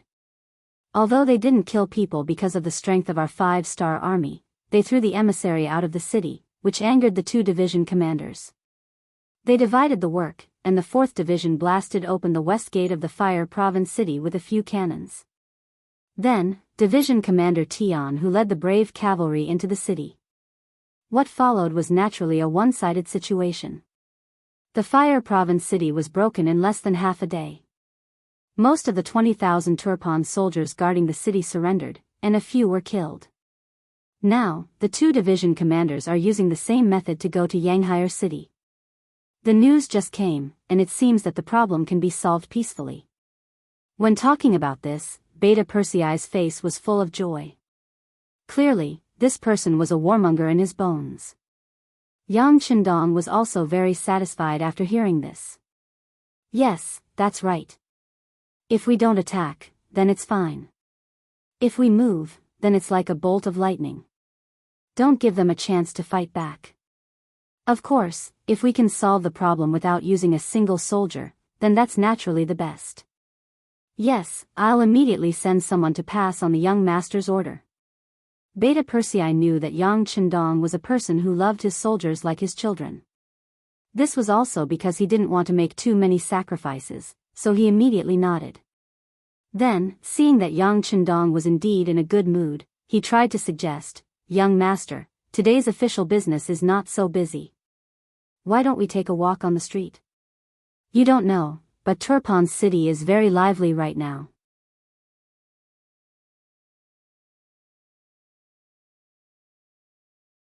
Chapter 1287. Yang Chendong was right about this. Ever since this place was occupied by the 5-star army, especially after the previous siege of Turpan, the hearts of the people here had all fallen to the 5-star army side. In addition, this was a big city and the front line of the battle, so it naturally became the first choice of the fleeing people of the 3 kingdoms. They had already made sufficient preparations, and there was enough food in the city. There were nearly 100 big and small grain stores, which greatly solved the problem of food for the people. More and more people stayed here, so it was naturally very lively. Yang Chendong sat in the palace every day. Even if he did not step out of the palace, he could still understand a lot of things through the radio. This made it difficult for him to have any leisure time. Now that the military affairs were going smoothly, he could take a walk on the streets to understand the actual situation. If he discovered some practical problems, he would not have to work and rest. After thinking about it, he did not leave the palace for a long time, so he nodded. Okay, then go and make the arrangements. Remember, don't bring too many guards. Don't disturb the security of the city. Since he said not to bring too many guards, Beta Persei did not dare to be negligent. As the core of Yang Xia and the soul of the 5-star army, his safety had always been the most important. After Beta Persei got Yang Chendong's approval, he quickly went out and called the Longwei's first captain, Qiu V, over. Then a team of 50 Longwei elites changed into casual clothes and prepared. This was only what could be seen. There were still 200 Longwei members who would follow outside. Once they found any problems, they would immediately appear and provide support. Yang Chendong also changed into a green robe and led Beta Persei, Qiu V, and the others out of the palace to the streets. At this time, Turpan city was indeed as Beta Persei had said. The streets were crowded with people, and it was a lively scene. On both sides of the road, there were countless shops of all kinds. Everything related to food, clothing, housing, and transportation was not lacking. These were all operated by the people of other races who had migrated here. Their arrival made the city even more lively and prosperous, filled with people. Occasionally, people in ragged clothes could be seen on the streets. They were all people who had fled from Turpan, Yarqiang, and Ili. Every time they saw them, they could see the surprise and caution in their eyes. They were surprised by the prosperity of Turpan city, and careful that their identity and clothes seemed to be somewhat out of place here. As the group walked, Beta Persei introduced what he had learned to Yang Chendong. Young master, these people will generally be observed for 2 days after entering the city. First, let them feel the prosperity of our Xianxia land. This will make them more confident in their future life and make them more prepared to integrate here in the future. Second, it will also make it easier for our soldiers to observe them. If there are spies from the 3 kingdoms among them, they will often give themselves away and it will be easier for us to screen them. Of course, after 2 days, those who have no problems will be invited to the shelter in the city to register. Then, they will be transported to the beginning city by the vehicles transporting supplies. There, they will report to the logistics headquarters of Yangtze for resettlement and distribution. Yang Qindong listened silently and nodded from time to time. He doesn't pay too much attention to these things now. With Yang Xia on the right track, he only needs to make decisions on some important matters. These matters will naturally be handled by specialized personnel. Sometimes, when they report the results, he may not even check them. Not bad, this is a good way to deal with it. The governor of the Far Eastern state, Chen Bo, sent a telegram a while ago, saying that there is a large amount of newly opened land that no one is planting. Moreover, the land there is very fertile. It is really too wasteful. Now that we need manpower, we can consider letting Yangtze send more people over. Listening to Yang Qindong's instructions, Beta Persei of course agreed and kept it in mind. At this time, he was not only the captain of Yang Qindong's guards, but also the butler, secretary, assistant and other positions. It can be said that he has a high position and power, but he is also very busy. While they were talking, the road in front suddenly became very crowded. Looking from a distance, they could see that many people were gathered there, and it seemed that there were a lot of people. On the periphery, many 5th Star Army soldiers in military green uniforms were maintaining law and order. What's going on? With so many people crowded here, Yang Qindong asked with a slight frown. Go and ask around. Beta Persei didn't often go out of the palace, so he naturally didn't know. He ordered Xiao V beside him. Very quickly, the 2 quick-witted dragon guards rushed forward and returned after a short while. Because they were on the street, they didn't salute Yang Qindong. Instead, they cupped their hands and said, 6th young master, the female soldiers in the propaganda office are setting up a stage to perform a show. There are many people watching nearby. Oh. The propaganda office. Hearing this, Yang Qindong was also interested. He laughed and said with great interest, then let's go and take a look. Okay, I'll arrange it. Beta Persei quickly agreed. Of course, he wouldn't let the young master and the people crowded together to watch the show. If that happened, safety would be a big problem. Immediately, he sent out a few people to look for a spot nearby. He had heard that as long as there was a performance, there would be good observation points in the nearby restaurants. Usually, these places would be occupied by the soldiers of the 5-Star Army in advance to prevent people from causing trouble and causing problems in terms of safety. Not long after the Long Wei left, they came back to report that they had found the 3rd floor of a restaurant. The location was excellent and the view was excellent. The 5th Star Army soldiers who were responsible for observing there had already withdrawn. They were only waiting for Yang Qindong to go. Let's go. Yang Qindong also knew that with his current status, it was really not suitable for him to mingle with the people. At least, it was not possible in Turpan City, where the situation was not completely stable. So he nodded and let the Long Wei lead him to a nearby restaurant. The 3rd floor was high and looked down from above.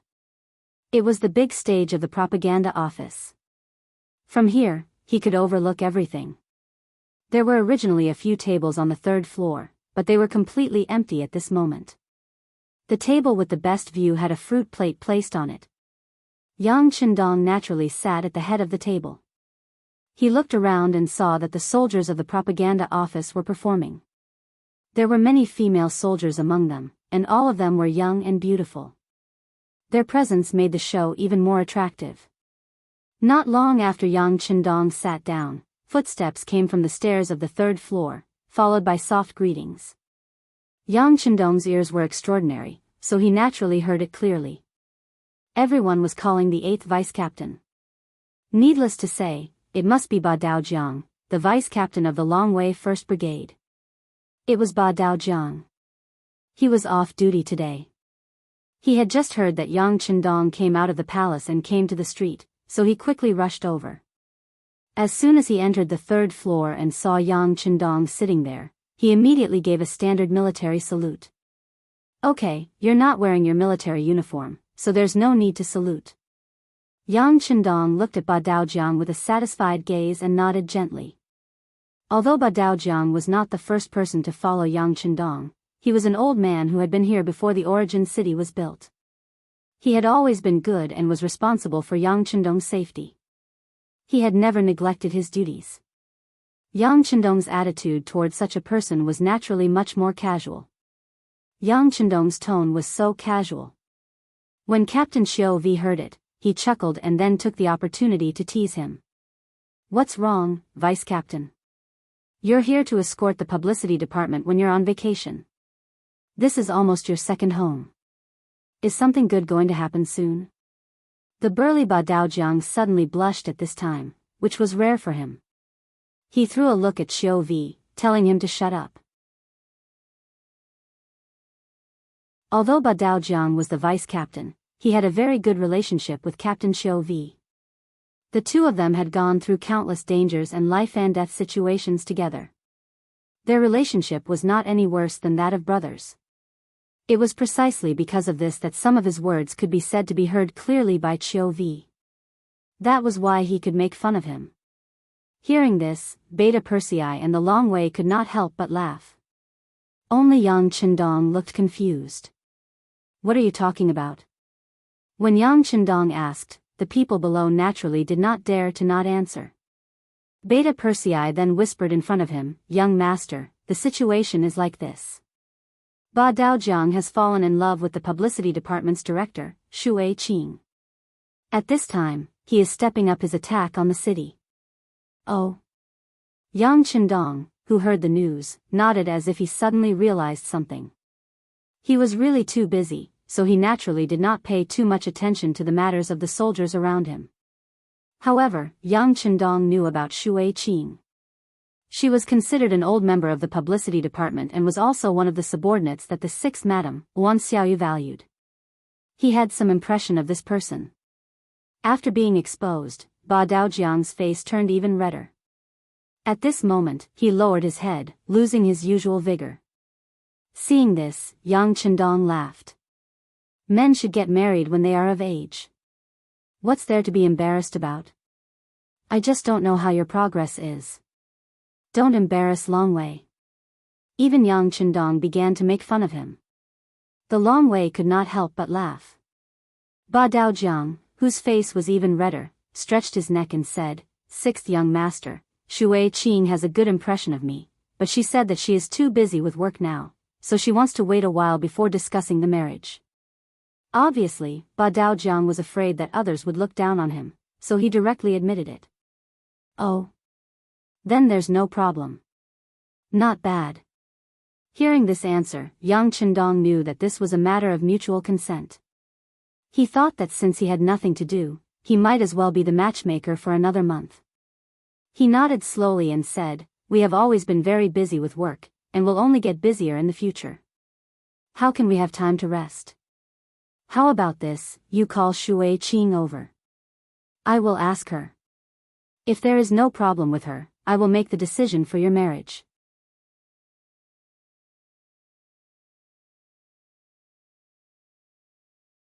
Chapter 1288. Yang Qindong knew that there would be a huge war coming up and there would be no time left. Ba Daojiang wasn't young anymore. He might as well take this opportunity to settle the matter. It would be a good thing to fulfill someone's wish. The 6th young master was going to be the witness. Ba Daojiang grinned from ear to ear. Xiao Vi, who was standing at the side, saw that his deputy only knew how to smile and didn't do anything. He couldn't help but kick him. What are you waiting for? Hurry up and invite Miss Shui Qing over. Oh, I'll go right away. Ba Daojiang, who had regained his senses, immediately agreed. He then turned around and disappeared from the third floor. Seeing how anxious he was, the Longwei crowd burst into laughter. In less than an instant's time, Ba Daojiang dragged the panting Shui Qing to the third floor of the restaurant and stood in front of Yang Qindong. Shui Qing was originally organizing a performance downstairs. Previously, she was the publicity director of the Origin City region.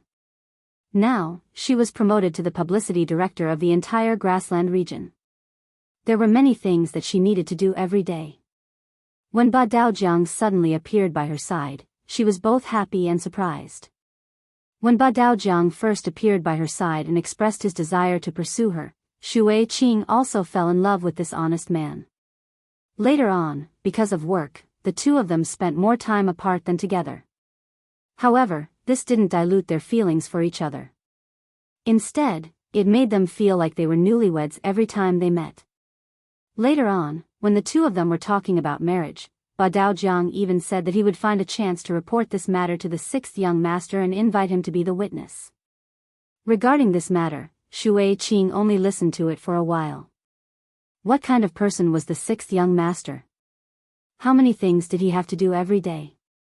How would he have the time to deal with these small matters? Although Ba Daojiang was the vice captain of the Black Cavalry 1st Platoon and could be considered one of Yang Qindong's men, she didn't have any illusions. She didn't expect that Ba Daojiang would suddenly appear just now. Shui Qing thought that he missed her again. Just when she was overjoyed, but because she was too busy with work, Ba Daojiang suddenly grabbed her hand. Then, the two of them ran out in front of all the people backstage of the publicity department. Although Shui Qing had long acknowledged her relationship with Ba Daojiang and thought that she was his woman for the rest of her life. However, the wedding banquet had not been held yet, and the two of them were still scrupulously abiding by their identities. They had never had any physical intimacy. Now that her hand was grabbed in front of everyone, she blushed. When she finally reacted, her expression became even better. At the same time, she blamed Ba Daojiang and asked him to let go of her hand and let her go. All right, let's not worry about other things at this time. The sixth young master is waiting for us upstairs. Let's go. Ba Daojiang knew what Shui Qing was thinking. Women were always shy. However, he really didn't have time to wait. Who knew if there would be some urgent matter that would call the sixth young master back? If that was the case, he would miss a great opportunity. Just now, the platoon leader took the opportunity to tell the sixth young master about him. This kind of opportunity was hard to come by. Holding Shui Qing's hand, he jogged all the way to the third floor of the restaurant and stood in front of Yang Qindong. When she saw Yang Qindong with her own eyes, Shui Qing's heart, which was already racing from jogging all the way, started to beat even faster. The current Yang Qindong was like a god in the eyes of the Yangxia people and the 5-star army. Especially after the publicity department had been instructed to deliberately create a cult of personality, his reputation had spread at a rapid pace. As the most important middle-level cadre in the publicity department, Shui Qing naturally regarded Yang Qindong as a god. Now that she was able to get close to the god in her heart, Shui Qing was very excited. You must be Shui Qing. Not bad. He looked at Shui Qing and found that this girl had a great temperament. Especially when she was wearing the lieutenant colonel uniform, it made her look even more valiant and full of an indescribable heroic spirit. This girl was quite compatible with a burly man like Ba Daojiang. A single word of praise made Shui Qing's face blossom into a smile, like a lotus flower emerging from the water. Her face carried a brilliant yet somewhat bashful smile. Thank you for the king's praise. With Shui Qing's status, she could only call Yang Qindong king. She couldn't casually call him king. No problem, Director Shui Qing. You can call me sixth young master like Ba Daojiang. Yang Qindong smiled and said with a warm voice. In order to make Shui Qing feel less restrained, Yang Qindong smiled and asked about work. He knew that when interacting with people, he had to start with the areas that they were most familiar with. This way, he could quickly eliminate the barriers between them. As expected, when it came to reporting work, Shui Qing became less shy and more shrewd and capable. Yes, sixth young master. Under the guidance of Logistics Commander Yang, our publicity department just carried out an expansion of recruitment. To be honest, there are many girls who are good at singing and dancing in the grasslands. We went through a serious selection process. After the Political Investigation Department participated in the selection process, we recruited a total of 1,200 new members. Now, they have been divided into 12 publicity teams and have begun to perform in various places.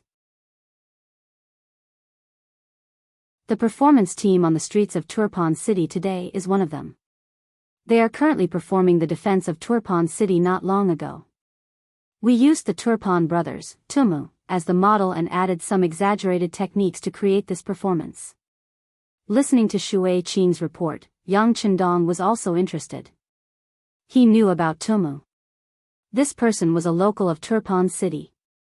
At first, he wanted to earn money, so he joined the defense of Turpan City. Later on, he fully displayed his ability to fight on the battlefield. Now, he was already a company commander of 100 soldiers.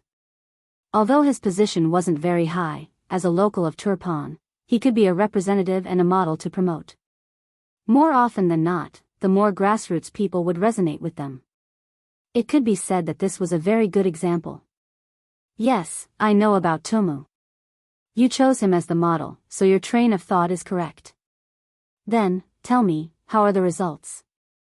Yang Chendong wanted to know what kind of changes the performance of the publicity team could bring to the overall situation.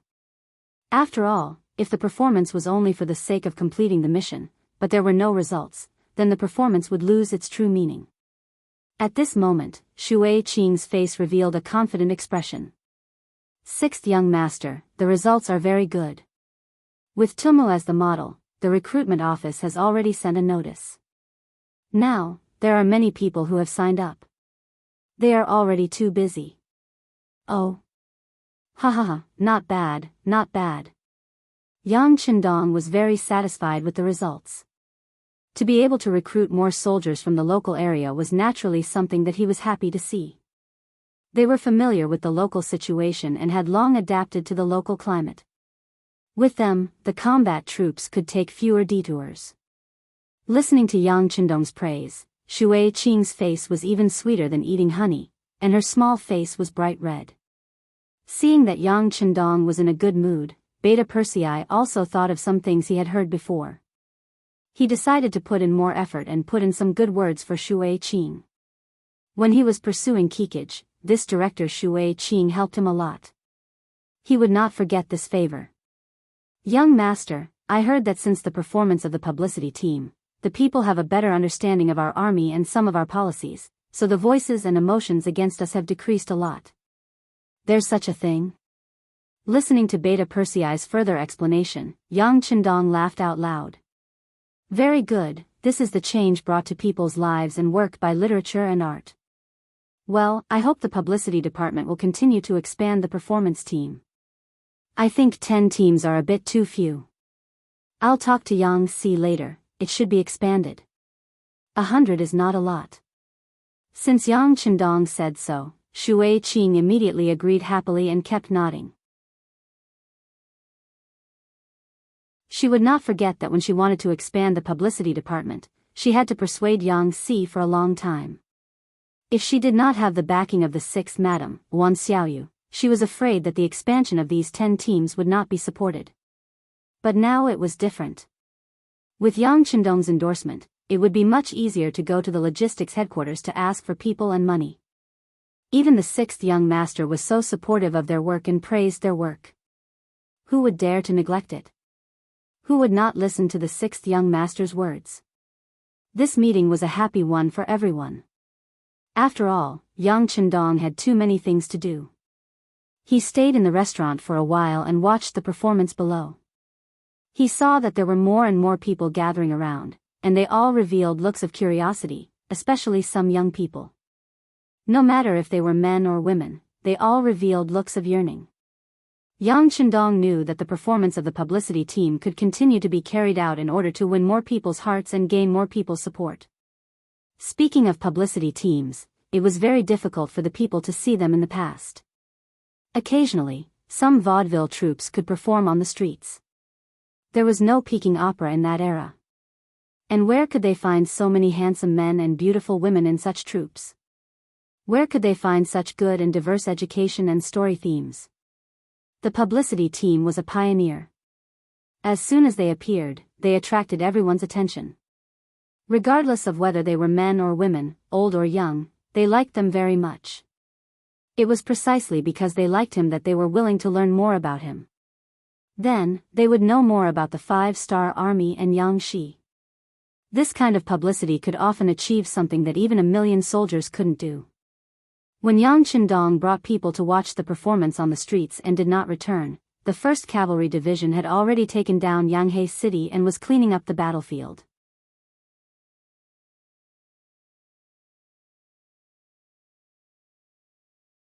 Chapter 1289.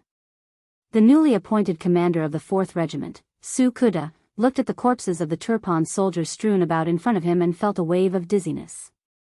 If his memory served him right, the battle had only lasted for an hour, but the 7,000 Turpan soldiers in the city had been utterly defeated.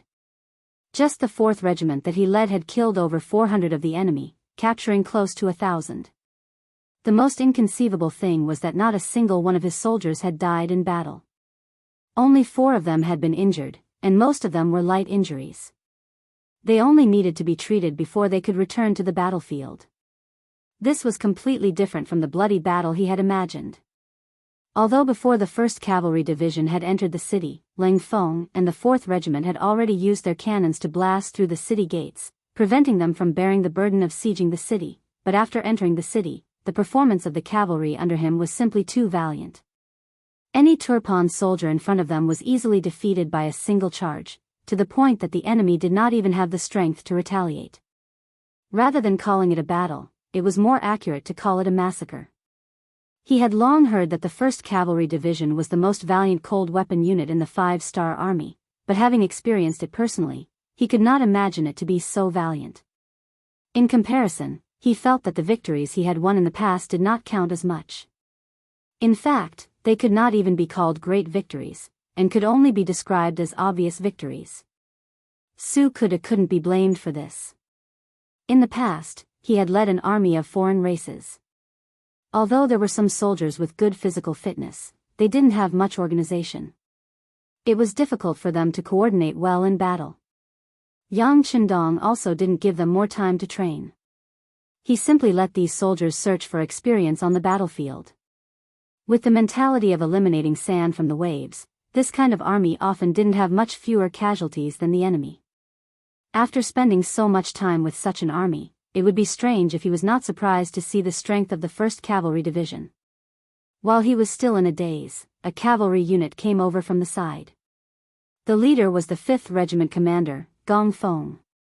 As the 2 regiments were not far from each other, he had also noticed Su Kuda's performance. Gong Feng was curious about this regiment commander who had fallen from the position of commander and had his own opinions. Gong Feng believed that Su Kuda was only punished because he had done something wrong. He still had a bright future ahead of him. Otherwise, he wouldn't have been demoted to a regiment commander but directly handed over to the disciplinary investigation department. Besides, this was the position of the commander of the 1st Cavalry Division. In his opinion, the value of this position was no less than that of an ordinary division commander. In fact, it might even be better. Su Kuda wouldn't lose out much by coming here. Unlike them, this person would leave this place soon. After all, someone who was chosen by the 6th young master to be the commander of an army must have extraordinary ability in commanding an army. Since that was the case, there were only benefits and no disadvantages to befriending this person. Regiment Commander Su, the battlefield should be pretty much cleaned up, right? Using the opportunity when the team walked past the 4th Regiment, Gong Feng casually spoke. "Oh, it's Regiment Commander Gong. Is your 5th Regiment done?" Seeing that it was Gong Feng who was speaking to him, Su Kuda didn't dare to be negligent. He knew that other than himself, the other 4 regimental commanders were all very powerful. In terms of commanding ability, they weren't any worse than him. "It's done. You can also hurry up here." In fact, cleaning up the battlefield this time is relatively simple. The Mongol army from that day has already arrived. Let them take over. Our 1st Cavalry Division needs to show our might on the battlefield. There's no need to be serious about cleaning up the battlefield, Gong Feng said with his experience. Then he nodded at Su Kuda and led the team away. Looking at Gong Feng's departing figure, Su Kuda thanked him. Gong Feng had come to give him advice. It seems that he would have to learn how to adapt in the future. Of course, he knew that he wouldn't be here for too long. This could be seen from the attitude of Division Commander Tianhu and the other regimental commanders towards him. They were very polite to him, to the point that they treated him as a guest and not one of their own. Su Kuda naturally wouldn't think that he could integrate into the enemy's camp in such a short time. What he needed to do now was to use all the time he had to learn the strengths of the 1st Cavalry Division. One day, when he was leading an army by himself, he should have a big change and a better performance. After the Black Goat City was successfully broken through, the next target was Willow City. When the 4th Division of Ling Feng once again moved the cannons to the city gates, unexpectedly, they actually surrendered. The 12,000 Turkmen soldiers in the city all came out of the city and surrendered. Obviously, whether it was the Fire Province or the Black Goat City, they all knew that the strength of the 5-star army in front of them wasn't something that they could stop. Rather than losing their lives in the end, it was better to surrender now and at least keep one life. Following the capture of Willow City, in the entire east of Turkmenistan, other than the ruined city near the Hanhai Sea, there were no other Turkmen forces. Even this city only had 2,000 soldiers. Any one of them would be able to take it down. After dealing with the security threat in the east, Yang Qindong also needed to consider sending troops to Turkmenistan. It was time to completely destroy the Turkmenistan forces. He had this plan a long time ago. Once the various forces were in place, Yang Qindong would personally lead the troops out of Turkmenistan and begin his conquest of the Ili region. It was also at this time that the 250,000 troops of the Kazakh and Aries dynasty arrived in the Ili region. Their appearance increased the confidence of the 3 Turkmenistan countries to go against the 5-star army.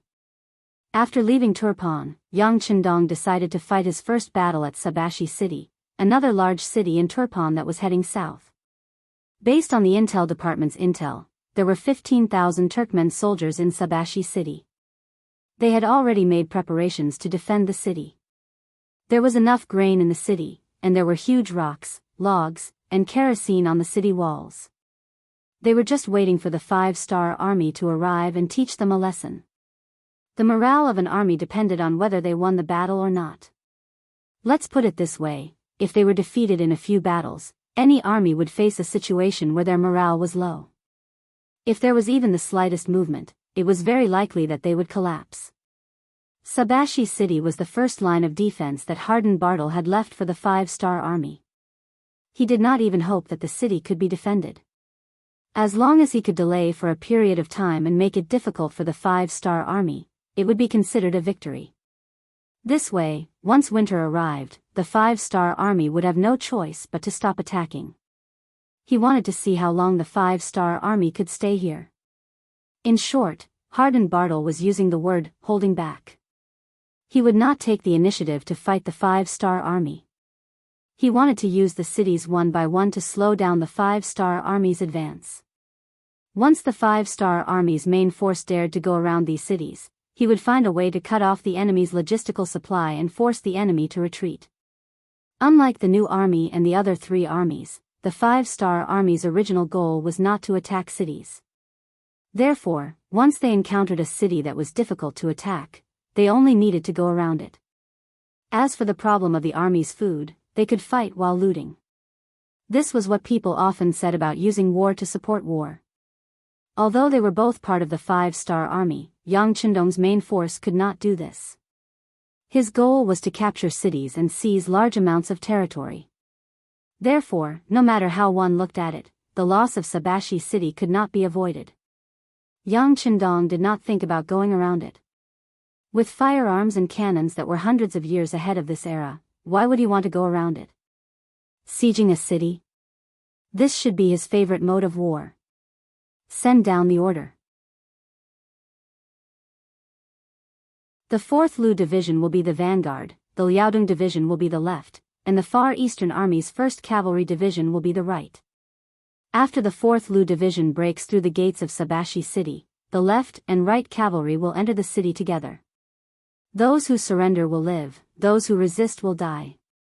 After the order was sent down, close to 30,000 5-star army moved out, leaving Yang Chendong's main force and surging forward. Yang Chendong, who was very confident in this battle, called over General Narasong of the Mongol Alliance Army and said, "Go and arrange for the people who are preparing to migrate to enter the city. Also, move all the people who should be migrating out. If there are people who are unwilling to leave their homes, forcefully take them away. If they resist, kill without mercy. Those who are not of my race will definitely have different intentions." Yang Chendong never had much patience for other factions and races. It was best if they agreed to surrender. As long as they listened to him, he did not mind giving them a better living environment. On the other hand, if they did not want to give him face, he would kill them all. He wanted to let others know that Bugnam of Gojoseon's temper was not so good. With the order given, the 5-star army quickly got busy. Following behind the main force, the Land Reform Committee also sent out a small team to follow the people who were preparing to move to Sabashi City.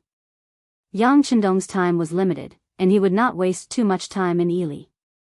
He wanted to solve the problem here as quickly as possible. Previously, when the new army passed by this place, they chose to go around it. This made the Turpan soldiers heave a sigh of relief. This time, when they saw another batch of 5-star army appear here, they knew that it would be hard to avoid this battle. However, under the orders of the defending general, they were prepared for battle. At the same time, smoke signals were lit up on the city walls, sending out warning signals.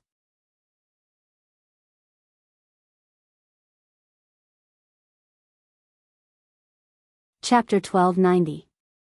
The current situation of the Turpan army was extremely bad, to the point of being somewhat miserable. In their own territory, they couldn't even communicate with each other. The only way to contact each other was to use smoke signals to determine whether they were in danger or not. This naturally had a lot to do with the fact that the new army was attacking everywhere. They did not focus on attacking cities, but rather on reducing the enemy's strength. The new Third Army had regiments and even battalions as units. Once they found a Turpan army, they would appear from all directions to surround and annihilate them. As time passed, the Turpan army could only hole up in their cities, not daring to take half a step out. They did not even dare to leave their cities, nor did they have the communication devices of the 5-star army. Right now, they were like fat lambs in a pen, waiting to be slaughtered. As the smoke signals rose, the city walls of Sabashi were filled with Turpan soldiers. They had even learned from the 5-star army's experience in defending Turpan, gathering the civilians who had not fled. They wanted to borrow the strength of the civilians to defend the city. However, unlike the 5-star army, they did not provide any benefits to the civilians. They were completely using the situation of grabbing able-bodied men to chase the civilians to the city walls. This method of using the civilians as cannon fodder naturally attracted the curses of the civilians. Tuoshuan City wasn't a small city. It could be considered one of the most important cities in the Turpan Kingdom. However, because it was too close to the main force of the 5-star army, the Turpan soldiers had long fled. There were no civilians left in the city. The moment the 5-star army arrived, they were able to move in smoothly. The largest mansion in the city also became Yang Chendong's temporary resting place. Before the residence could be completely cleaned up, the battle report from the front lines was sent over by Wang Shan. When Yang Chendong saw the contents of 4th Master Lu's report, he couldn't help but laugh heartily. His face was filled with joy as he said, "This is really like the saying, if you don't seek death, you won't die."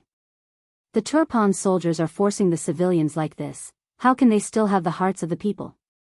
Once the hearts of the people turn against us, we can save a lot of trouble by occupying this place. Beta Persei at the side also saw the telegram and nodded in agreement. That's right, it seems that the Turpan army does not treat the civilians as humans at all. This will cause the civilians to riot. They are shooting themselves in the foot. After saying this, Beta Persei had a worried look on his face. He continued, "There are so many civilians on the city walls. Are we still going to continue running?" "Of course." Yang Chendong said with an extremely confident tone, "Right now, the civilians are not our civilians. We have no obligation to ensure their safety. If they wanted to blame someone, they could only blame themselves for following the wrong master. If they wanted to blame someone, they could only blame themselves for not escaping from Supa City in time. Send an order, Division Commander De Chong, tell him not to have any misgivings and to proceed with the original plan. In doing so, the lives of some civilians would naturally be sacrificed, but this was not in Yang Chendong's eyes. If it had to be said, he was a staunch nationalist. If the people standing on the city walls were Han civilians, he would definitely refrain from shooting at the rat for fear of breaking the vases. This was also the reason why Yang Xie did not directly declare war on Baiming and Nanming even though he was so powerful. However, there was no need to be polite to the foreigners. The deaths of these civilians would be blamed on the Turpan government. After the unexpected situation occurred, Division Commander De Chong had no choice but to report it, but he did not stop the work at hand. The muzzles of the cannons that should be adjusted were already in place. With his understanding of the sixth young master, just these foreigners alone would not be able to stop the five-star army's determination to occupy this place. As expected, the order to attack according to the original plan was sent to him. Immediately, Division Commander De Chong did not hold back. He raised the red flag high and roared, "Fire!" Boom! Boom! Boom! In just the first round of bombardment, out of the 6 cannonballs, 2 cannonballs accurately landed on the northern city gate. The tall city gate that normally required at least 4 people to close began to tremble as if it would break open at any moment.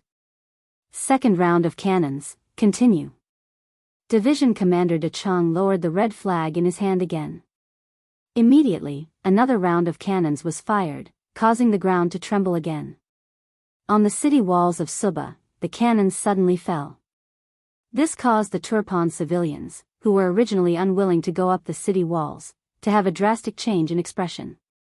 The cowardly ones had already wet their pants and sat down on the ground. Their legs were trembling, and they had no strength to stand up. Most of the civilians were like this because they had never seen such powerful cannons before. In their eyes, firecrackers were not something they could come into contact with frequently, let alone cannons that were 10,000 times more powerful. In contrast, the Turpan soldiers guarding the city were also frightened. They were not mentally prepared in this regard. When the cannons fell, especially when one of the cannons landed among them, it immediately caused dozens of casualties. Looking at the broken limbs everywhere, and the smell of blood directly assaulted their nostrils. The soldiers were all trembling, and their hands that were holding swords became weak. At this point, how could they still have the time to monitor the civilians' performance? The series of cannons completely disrupted the Turpan army's plan, and also caused their already low morale to drop to a freezing point. When another 6 cannons were fired, one of them destroyed the north gate of Suba. The Liaodong Cavalry Division and the Far Eastern Army's 1st Cavalry Division, who had been waiting for a long time, rushed in through the gate. When the battle cries rang out in all directions, the soldiers' last line of defense completely collapsed. At this moment, most of them did not fight with their weapons. Instead, they threw down the weapons in their hands and turned to flee. This was not a battle strategy of this era, and it caused their confidence to be completely destroyed. In their hearts, an indelible thought was formed: the 5-star army was not human, and could not be defeated. The 2 divisions of cavalry smoothly entered Sabashi City from the north gate. The cannons also stopped firing, but the chaos in the city did not stop. They did not expect the 5-star army to arrive in front of them so quickly, and the Turpan soldiers in the city did not make any preparations. As a result, the 5-star army cavalry charged in all directions, and unless they threw down their weapons and surrendered, they were all killed by the brave 5-star army cavalry soldiers. There was almost no resistance, and Suba was conquered by the 5-star army. They captured and injured over 10,000 enemies, and saved over 30,000 civilians. From the start of the cannons to the end, it only took 6 hours. When the news of victory reached Yang Chendong, he waved his arms and said excitedly, "There is no need to pack up anymore. We will set off now and head to Suba.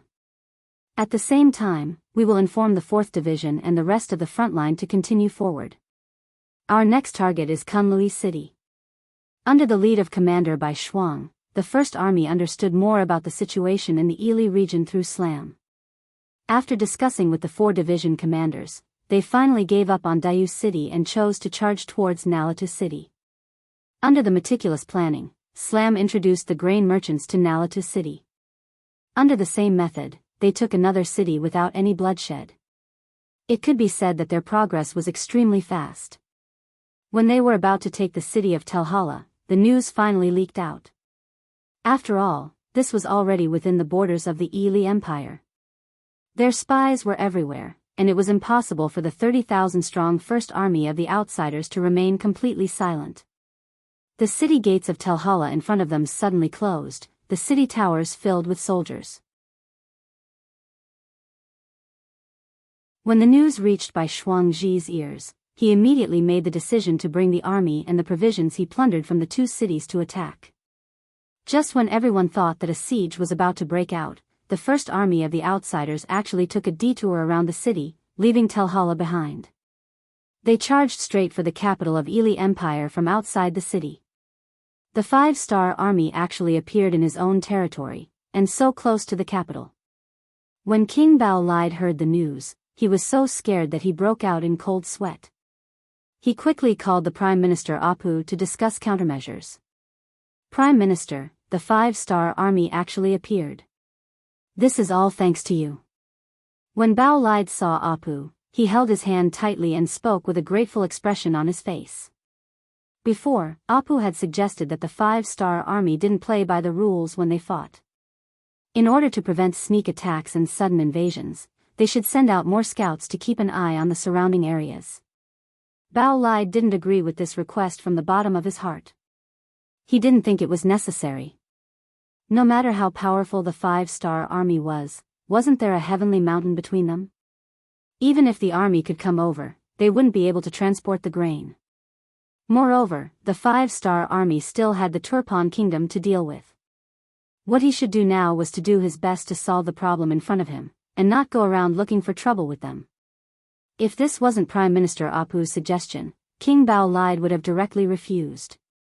He didn't want to hurt the Prime Minister's feelings, so he reluctantly agreed and let the Prime Minister do as he saw fit. What he didn't expect was that it was all thanks to the scouts that he sent out. Otherwise, even if the 5-star army was at his doorstep, he wouldn't know anything. Apu's expression was very heavy. He didn't look happy at all because he discovered the 5-star army ahead of time. In fact, this couldn't be considered as discovering the enemy ahead of time. They had already lost Little Yule City and Nalatu City. Their reaction was already half a beat too slow. "Your Majesty, I've already received the news. The 5-star army really did come from Heavenly Mountain. They didn't bring a large amount of grain, they just attacked the city and looted it."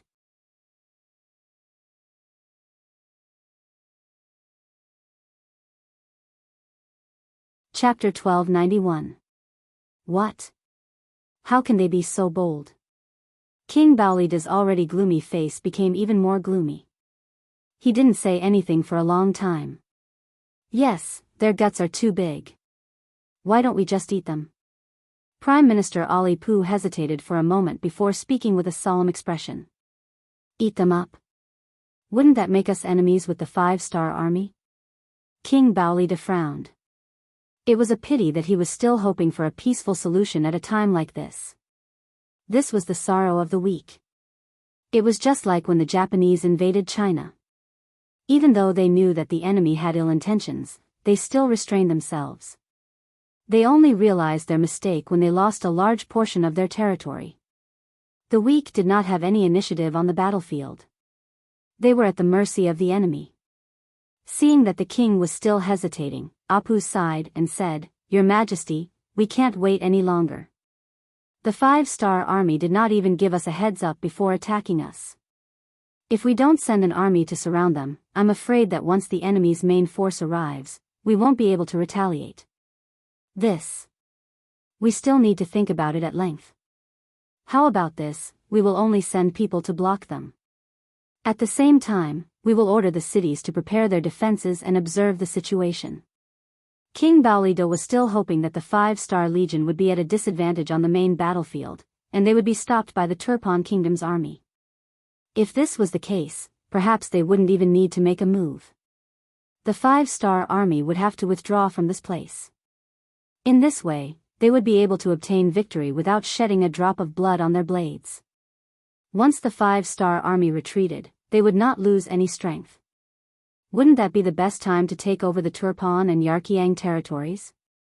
At this moment, King Baoli was still dreaming of unifying the entire region. It was, as the saying goes, a fool's dream. Apu naturally did not agree with King Baoli's words. However, he was a subject and the other party was the king. Since that was the case, he could only obey. Alright, then order the cities to defend first. Let's observe the situation first. There was one more thing that Apu didn't say. Once the ambitions of the 5-star army were exposed, the king would have no choice but to send troops to suppress them. After the two of them had a detailed discussion, the king of Baoli issued a number of orders to the generals of the major cities in Ili, telling them to exercise restraint and pay close attention to the 5-star army's movements. At the same time, they were to guard their own cities well. If it wasn't necessary, they were to not engage the 5-star army in a direct confrontation. King Bao was satisfied. He believed that as long as he didn't provoke the other party, the 5-star army would leave if they couldn't take down the city. At the very least, his losses wouldn't be too great. On the other hand, Arab was unwilling to leave. He could clearly see how ambitious the 5-star army was. Their strength was not something a small country like Turpan could satisfy. Right now, the most important thing to do was to unite and fight against the enemy together, and not watch each other make fools of themselves and be defeated one by one. I can only persuade His Majesty next time. Let's go back. After leaving the palace, Arab sat in a sedan and headed back to the Prime Minister's residence under the protection of 20 guards. What he didn't know was that after he left this time, when he returned to this place, everything had changed. Just as Arab and his men left the palace, several pairs of eyes stared at them from a dark corner. Soon, a very small voice sounded out. The target has left the palace and is heading back to his own residence. Tell everyone to be prepared. The journey from the royal palace to the Prime Minister's residence was about 6 li. Along the way, they had to pass through a rather remote street. Here, this street was filled with dozens of black shadows. All of them only had one goal, and that was the slowly approaching palanquin. Arab sat in the sedan with his eyes closed and a worried expression on his face. The king's reaction and point of view were very different from his, and this made him very vexed. He had always believed that he was the enemy. When facing the ambitious 5-star army, it was fine if he didn't make a move, but if he did, he had to make sure that he hit the enemy with a heavy blow. Only then could he make the enemy feel pain and retreat. Although doing this might lead to the retaliation of the 5-star army, if he didn't do this, would they let him off so easily? The 5-star army's strategic intentions were very clear. They had set their sights on this piece of land and wanted to occupy it. This created an irreconcilable conflict between the two sides. Since this was the case, what difference did it make if they started the war a day earlier or a day later? If they didn't take advantage of the fact that the enemy had yet to gain a firm foothold and missed this opportunity, they might not have another chance like this in the future. No, I have to persuade His Majesty in the future that he can't be soft on the 5-star army. The enemy only has 30,000 cavalry. As long as he plans well, with the geographical advantage, it won't be difficult to mobilize 100,000 cavalry. At that time, with an absolute advantage in numbers, victory will be within reach. As he muttered to himself, several military plans began to take shape in Apal's mind. Clang, clang. The palanquin suddenly fell to the ground without any warning. Alapo, who was deep in thought, lost his balance and nearly fell out of the palanquin. The sudden change caused his expression to change. He immediately shouted angrily. "What's going on?" Although Apal's temperament was good and he took good care of the people around him, anyone would be angry after being tossed around like this. He was also an exception. After shouting angrily, he wanted to lift the palanquin to check. But before he could do anything, the palanquin's curtains opened from the outside, and a very unfamiliar face appeared. After carefully sizing up the shocked Apu, the corners of his mouth curled up slightly. "That's right. We can verify his identity now. Take him away." What did he mean by verifying his identity? Apal didn't quite understand, but he knew it wasn't anything good. When he thought of the fact that he was in the middle of the city and there should be soldiers patrolling around, he wanted to shout loudly to attract more people. But his actions were already under the eyes of the stranger. He saw an arm coming at him through the air, then his neck stiffened. His body fell to the side and he lost consciousness. Just like that, Prime Minister Apal was taken away. More than an hour later, a group of patrolling soldiers passed by and saw the sedan. After confirming that it belonged to the Prime Minister, they immediately sent people to investigate. It didn't take long for the news of Prime Minister Apal's disappearance to reach the palace. Soon, King Bao Lide's shouts could be heard. "Find him. Find him even if you have to dig 3 feet into the ground." These shouts caused the generals who came to report to tremble and complain inwardly. But if they knew that Apal had already been sent out of the capital by the intelligence department, they wouldn't be complaining, they would be crying for help. Soon, the news reached the ears of Yang Qindong, who was on his way to Kunlost City. His expression didn't change, and he said in a thick voice, "Understood, tell Chuisho to protect Apal's safety, this person is very useful." This matter was arranged by Yang Qindong. To be able to become a famous prime minister, there are many records in history. Such a person, Yang Qindong, has a lot of scruples in his heart. Of course, he wouldn't underestimate such an opponent, so he sent Chuisho to lead ninjas to carry out the kidnapping plan. The operation code was called Needle Extraction. Sure enough, they didn't disappoint. The ninjas who dared to fully submit to the Prime Minister were able to do such a thing without anyone noticing. After contacting the local situation team, they quickly made a targeted plan. A burst of poisonous smoke was scattered, and the whole operation didn't cause any commotion. Without Apal's protection, it was like a bird that lost a wing, the threat it posed was greatly reduced. This also created more opportunities for Bai Shuang's First Army's military plan. For example, after receiving the king's order, the cities of the Yili Empire were all in a state of self-defense, their gates were tightly closed, and they looked like they were on the verge of death. But what they didn't know was that Shuang Bai never intended to attack a city. Even when he took over Little Yule City, it was only to replenish his food supplies. Their main task was to cause destruction, to disrupt the social order of the Yili Empire, and to attack their strength. Some large cities have the help of their gates, which can be closed for defense. But some villages and towns can't, and these places became the targets of the First Army.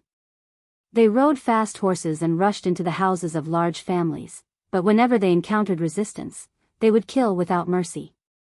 After creating one bloody case after another, they would even open the granaries of the rich families.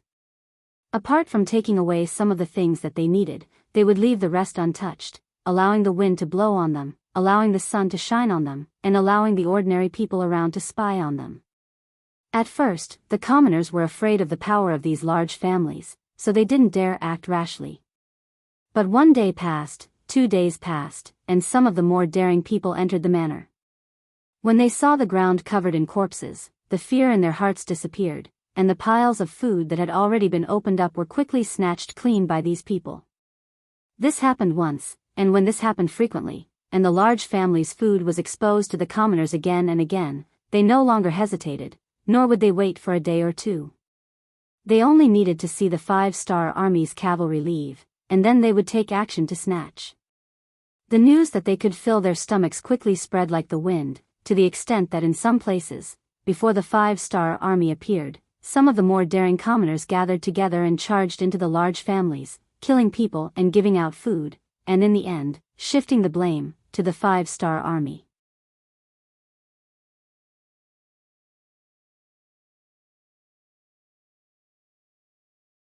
Chapter 1292. To be able to store so much food at home in a year of famine, it wasn't an exaggeration to say that he was rich and heartless. If such a person died, then so be it, there was nothing to feel pity about. As for shifting the blame to the five-star army, Bai Shuang didn't really care. These people's actions had indirectly helped him, expanding the reputation of the five-star army, so why not? Bai Shuang clearly remembered that his teacher Yang Qindong had said more than once that the existence of social class was the greatest restriction to the five-star army and Yangxia. This was especially true for some of the nobles. Although the dynasties changed frequently, they would never fall. People like this who only cared about their own interests and had no loyalty to the current dynasty would often become new meritorious officials of a new dynasty. There was nothing wrong with killing such people who had no ruler, no country, and no father. Only by killing all of these people would the five-star army have a better chance of conquering and controlling the land. Not only that, if they did it well, they would gain the support of the commoners. In comparison, the commoners were the ones who suffered the most. They had been oppressed by these nobles for who knew how many years. Some of them had been oppressed since their ancestors, so it was impossible for them to not be angry. The only reason why they didn't say anything was because they were too cowardly and didn't have enough strength. Since it was like this, the five-star army could help them and be the leader. Reality proved that this was indeed quite effective. This was because in many places, especially the commoners who had been oppressed by the nobles, began to look forward to the arrival of the five-star army. Some of the more far-sighted ones had already brought their travel expenses with them to find the five-star army and join them. Their many years of life experience told them that only the five-star army could save them. Only the five-star army could help them change their lives. Bai Shuang fully understood his teacher Yang Qindong's philosophy and did as he was told. The result was that not only did the strength of the foreign race's first army not decrease, it was instead continuously expanding. As for the young and strong civilians who wanted to join the army, he accepted them all and organized them into the 4 divisions under his command. With the presence of these people, they would be more familiar with and understand the surrounding environment. Some of the following military battle plans would also be better supplemented and perfected. The effect was so good that Yang Qindong had never thought of it before. Compared to the first army, the progress of the new 5 armies was also very smooth. Even though they didn't recruit the local commoners as soldiers, because there was a Raf who understood the Yirkiang tribe extremely well, this captured general completely stood on the side of the five-star army. Based on his understanding of the Yirkiang tribe, the new five-star army could often achieve twice the results with half the effort. Their entry also gave King Agudamu a huge headache. Unlike King Baalide, the Yarkiang's King Agudamu chose to fight head-on. He had sent out 100,000 cavalrymen to search for the main force of the new five-star army, and wanted to have a decisive battle with them. In his mind, this was his territory, and he had the advantage in terms of timing, location, and manpower. He also had a huge advantage in terms of military strength. Why couldn't he deal a heavy blow to the five-star army and win a huge victory? However, how could Commander Shi Wanshan, who fully followed Yang Qindong's orders, do as he wished? He was originally a general of the Great Ming Dynasty, and had a deep understanding of Sun Tzu's art of war. Based on Araf's introduction of the situation, he and his opponents started to engage in guerrilla warfare. For a moment, both sides were fighting back and forth, and neither side had a clear winner. Compared to the first army and the new five-star army, the new army led by Su He quickly encountered a huge nail. He continuously bypassed many important cities, and arrived at the Iron Gate Pass to attack the rear of the Turkopan kingdom. At that moment, 100,000 cavalrymen were rushing towards their location. They were the reinforcements sent by the Kazakh Empire to support the 3 countries. The general leading them was still Janibek Khan's younger brother, Kelai. Last time, he had brought 80,000 soldiers, and lost 30,000 of them. This made him feel extremely ashamed. This time, when he set out for the second time, he had already made a decision. He had also fully absorbed the experience of the previous battle. He wanted to lead the army alone. Kelly had always believed that his previous defeat wasn't because he was inferior to the 5-star army, but because his allies weren't strong enough. As the saying goes, don't fear a godlike opponent, but fear a pig-like opponent. This was what he thought. This time, he didn't inform anyone that he was leading an army of 100,000. He also didn't have any intention of joining forces with any country. Apart from contacting them when he needed provisions, he spent the rest of his time traveling alone. He wanted to find the main force of the 5-star army, and have a decisive battle with them. The heavens seemed to know what he was thinking, and gave him a chance. When he learned from the scouts that there was a 30,000-strong 5-star army just 150 li away from them, he became extremely excited. Good, very good. Pass down the order for the army to speed up. We must surround the 30,000 5-star army. When moving behind the enemy lines, without enough information, it was easy to fall into danger. He felt a great amount of pressure. The number of scouts he sent out was sufficient, and the distance they covered was far enough. This was the reason why he didn't lose. With the existence of these excellent scouts, the moment the 100,000 Kazakh Empire troops appeared 100 li away, the news was sent back. When he learned that the enemy had 100,000 cavalrymen, the first thing he did wasn't to run away, but to calm down and consider whether or not he could take down these 100,000 soldiers. 30,000 against 100,000, and he still wanted to take down the enemy. This was no different from a snake trying to swallow an elephant. In the eyes of others, this was overestimating one's capabilities. However, in the eyes of He and his new army, this really wasn't an impossible task. It was because of the 3 armies sent to attack the enemy's rear. His new army was the closest to Yang Chendong's main force, as well as the one with the highest chance of receiving assistance in the shortest amount of time. Send a report to the 6th young master, tell him about the situation here, tell him about our plans to take down the enemy and our battle plan. After just a stick of incense's time, He made his decision. He wanted to create a miracle. The messenger quickly left after receiving the order. He then said to the 4 division commanders at his side, inform the soldiers to rest here. We need to recover our strength in preparation for the great battle. When he saw how confident He was, the 4th Cavalry Division's commander Chang Bo couldn't help but feel worried. Military commander, will the king agree to our request? These words attracted the attention of the other 3 division commanders. It was clear that this was also a question they were concerned about. However, He's expression didn't seem to care as he said, if the 6th young master agrees, then we'll fight this battle well. If he doesn't agree, then we'll retreat. It's just a moment of rest. He's meaning was extremely clear. He wasn't sure if Yang Chendong would agree, so he made 2 preparations. Would Yang Chendong agree? When the telegram was sent, he didn't immediately give an answer. Instead, he stared at the telegram for a long time. The Kazakh Empire and the Aries dynasty had sent a total of 250,000 cavalrymen to aid the Middle Kingdom. He had already received the news from the intelligence department. Yang Chendong welcomed their troops because it gave him an excuse to invade the 2 countries. Just like when he entered the Ili region, didn't he also say that he wanted to take revenge? Even though the matter of Ili sending troops had happened a long time ago, this excuse was a bit forced. But even if it was an excuse, who cared if it was prudent or not? And now, these 2 countries had given him a legitimate reason. Of course, it couldn't be any better. However, it was still 250,000 cavalrymen after all. How could it be so easy to deal with them? Yang Chendong did not have enough preparation to deal with them, nor did he know what kind of environment and conditions to fight them. On the battlefield, opportunities were constantly changing. Many sudden events didn't give you time to prepare. Now, the opportunity had come. The new army wanted to fight 100,000 Kazakh cavalry.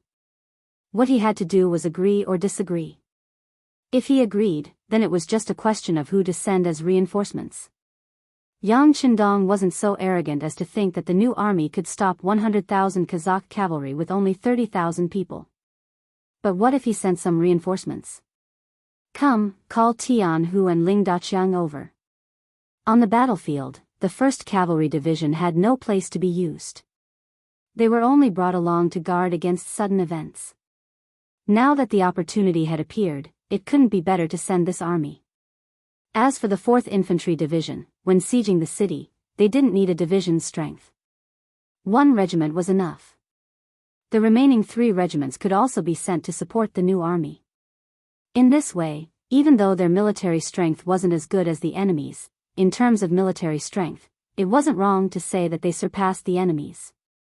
In particular, the 3 regiments of the Cold Front were fully equipped with firearms. Once they were sent out, they would definitely have an unexpected effect. Arriving in front of the sand table, after a serious and careful search, Yang Qindong determined the battlefield. He waved his right hand and smashed the sand table at the location of Bodian Mound. His eyes flashed with an intimidating light. Bodian Mound was located on the west side of Boston Lake. On both sides of the lake were tall mountains. It stretched for more than 20 kilometers and was a good place to set up an ambush. Choosing the battlefield here could achieve the effect of heavily injuring the 100,000 Kazakh cavalry. At that time, they could use the method of blocking the head, cutting the waist, and cutting the tail to maximize the results of the battle and establish the 5-star army's chances of victory.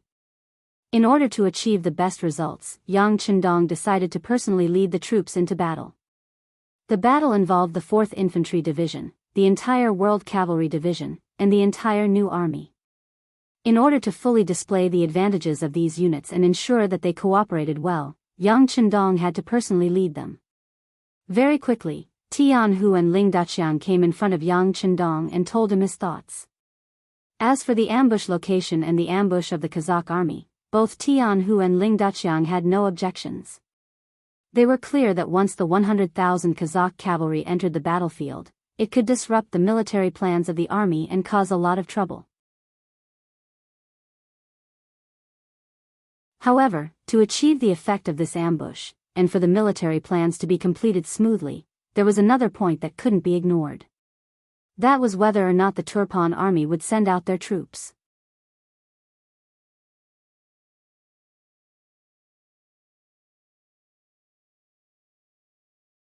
Chapter 1293.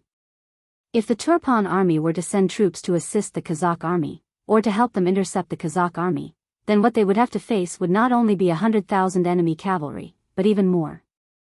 If that was the case, whether or not they could smoothly win this battle would be full of suspense. When the 2 division commanders raised their concerns, Yang Qindong confidently waved his hand. No, that won't happen. Kelly is a very conceited person. Last time, he lost to us, so he won't accept it.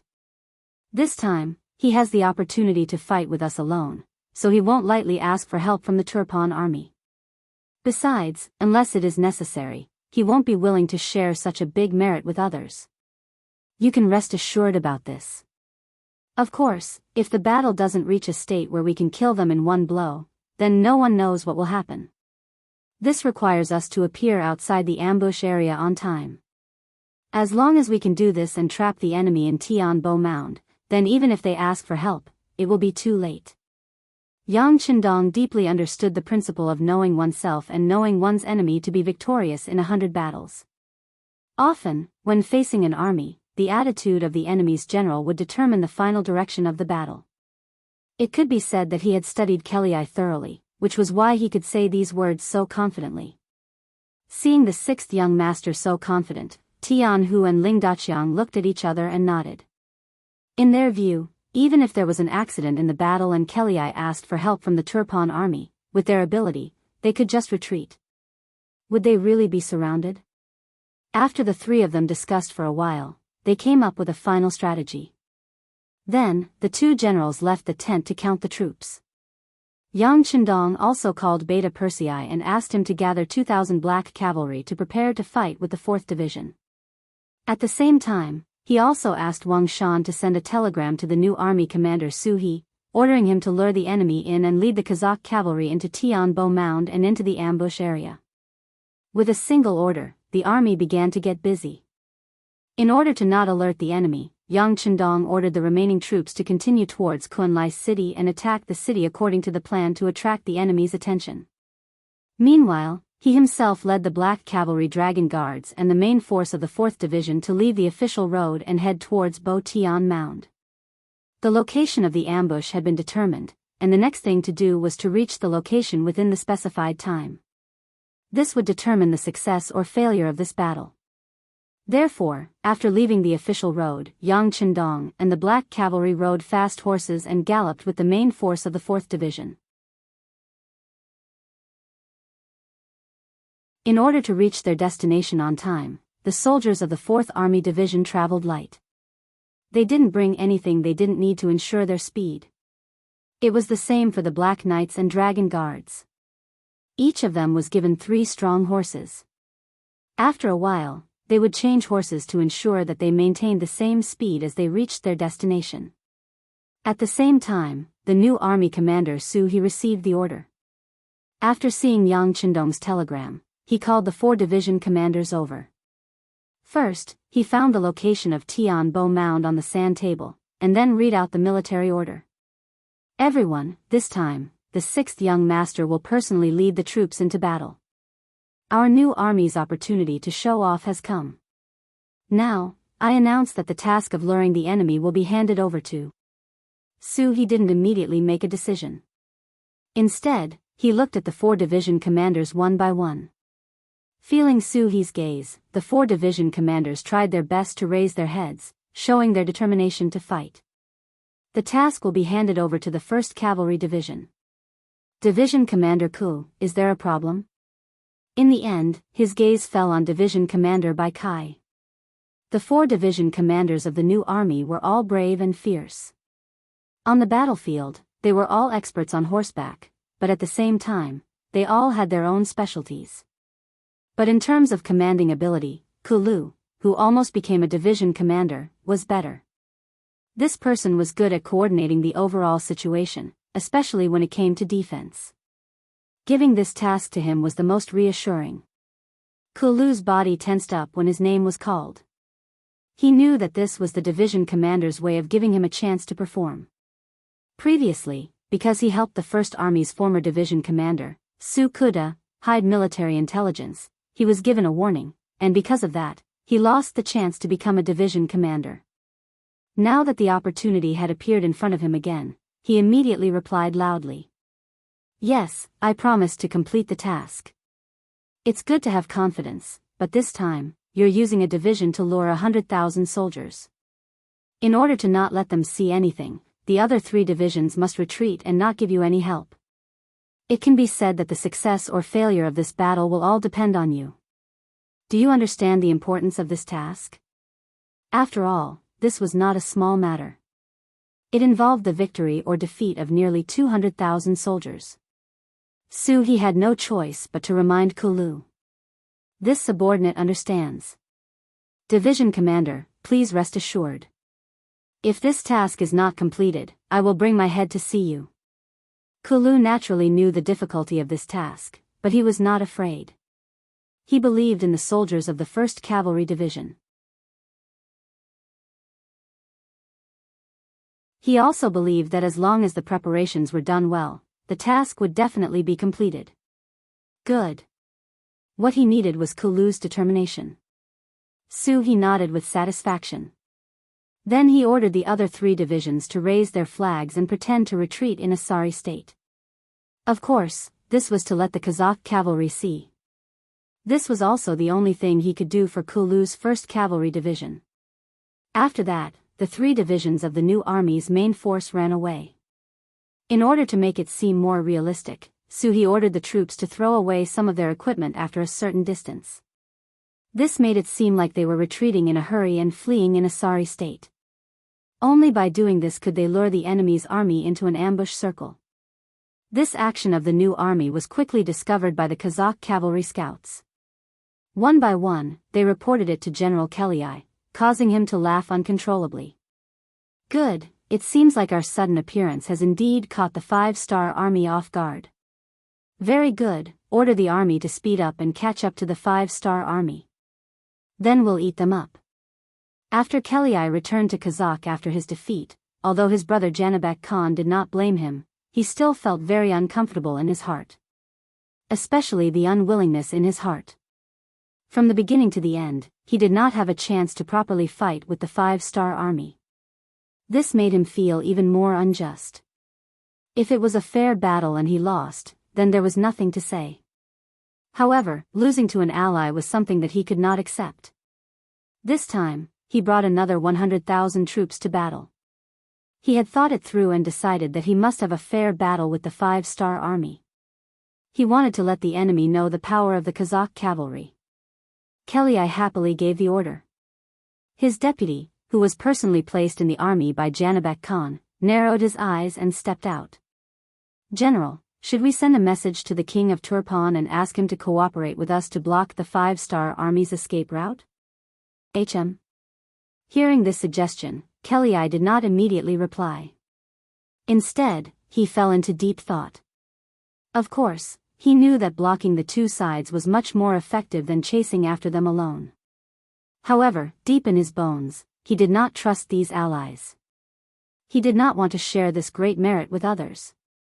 If the Turpan army appeared and blocked the 5-star army's escape route, then he would be very unwilling to share the merit with others. After thinking about it again and again, he decided to give it a try. If it really did not work, then he would send someone to inform the Turpan army. Furthermore, he had 100,000 soldiers and the enemy only had 30,000 cavalry. No matter how he looked at it, there was no possibility of him losing. Kelei was just like Yang Chendong. He did not inform the Turpan army of the situation. This was also his fate. This would also become the most regretful thing in his life. After making up his mind, Kelei ordered General Porta to be the vanguard and move quickly. The order he gave was to quickly chase after the escaping 5-star army and viciously bite their tails. It would be best if they could tangle with them and create enough time and opportunity for the main force to arrive and form an encirclement. Porta was also a famous general in Kazakh. After receiving the order, he immediately ordered 10,000 cavalrymen and 3 days' worth of rations to leave the barracks and run in the direction of the new army's escape route. To be appointed as the vanguard general, Porta was very ambitious. He wanted to achieve the greatest merit to prove his ability. However, this raging fire was quickly extinguished. Just as he was about to reach a valley after forcefully marching for 100 miles, countless arrows suddenly flew out from both sides of the road. His vanguard of 1,000 cavalrymen quickly suffered heavy losses. In the end, only 200 to 300 of them managed to escape. They had a bad start. When Porta heard the news, he was very angry. He angrily scolded the vanguard general for being incompetent and cowardly. Then, he personally led 3,000 cavalrymen to the front. As expected, as soon as they arrived, they were attacked by arrows. However, Porta was prepared and quickly launched a counterattack. He ordered his cavalrymen to split into 2 groups and rush to the high ground on both sides. Under Porta's command, the 3,000 cavalrymen rushed through the waves of arrows and rushed to the top of the valley, which was more than 20 meters high. The 2,000 5-star army that were lying in ambush here kept retreating. Many bows and quivers were thrown all over the ground, and the few warhorses were abandoned as well. Ha ha ha. Seeing the result of this battle and the 5-star soldiers rushing into the dense forest in the distance, Boda threw his head back and laughed heartily to release the joy in his heart. However, he did not notice that although they had captured a lot, they did not leave behind a single 5-star army soldier. However, at this moment, he was completely enjoying the feeling of victory. Everything else had already been thrown to the back of his mind. Do you see that? This is the powerful 5-star army that people have been talking about. Come on, let's continue forward. Porta was happy and the vanguard continued to move forward. You're tuning into the Carefree Valley YouTube channel. Don't forget to subscribe and join us on this journey to catch the most captivating stories.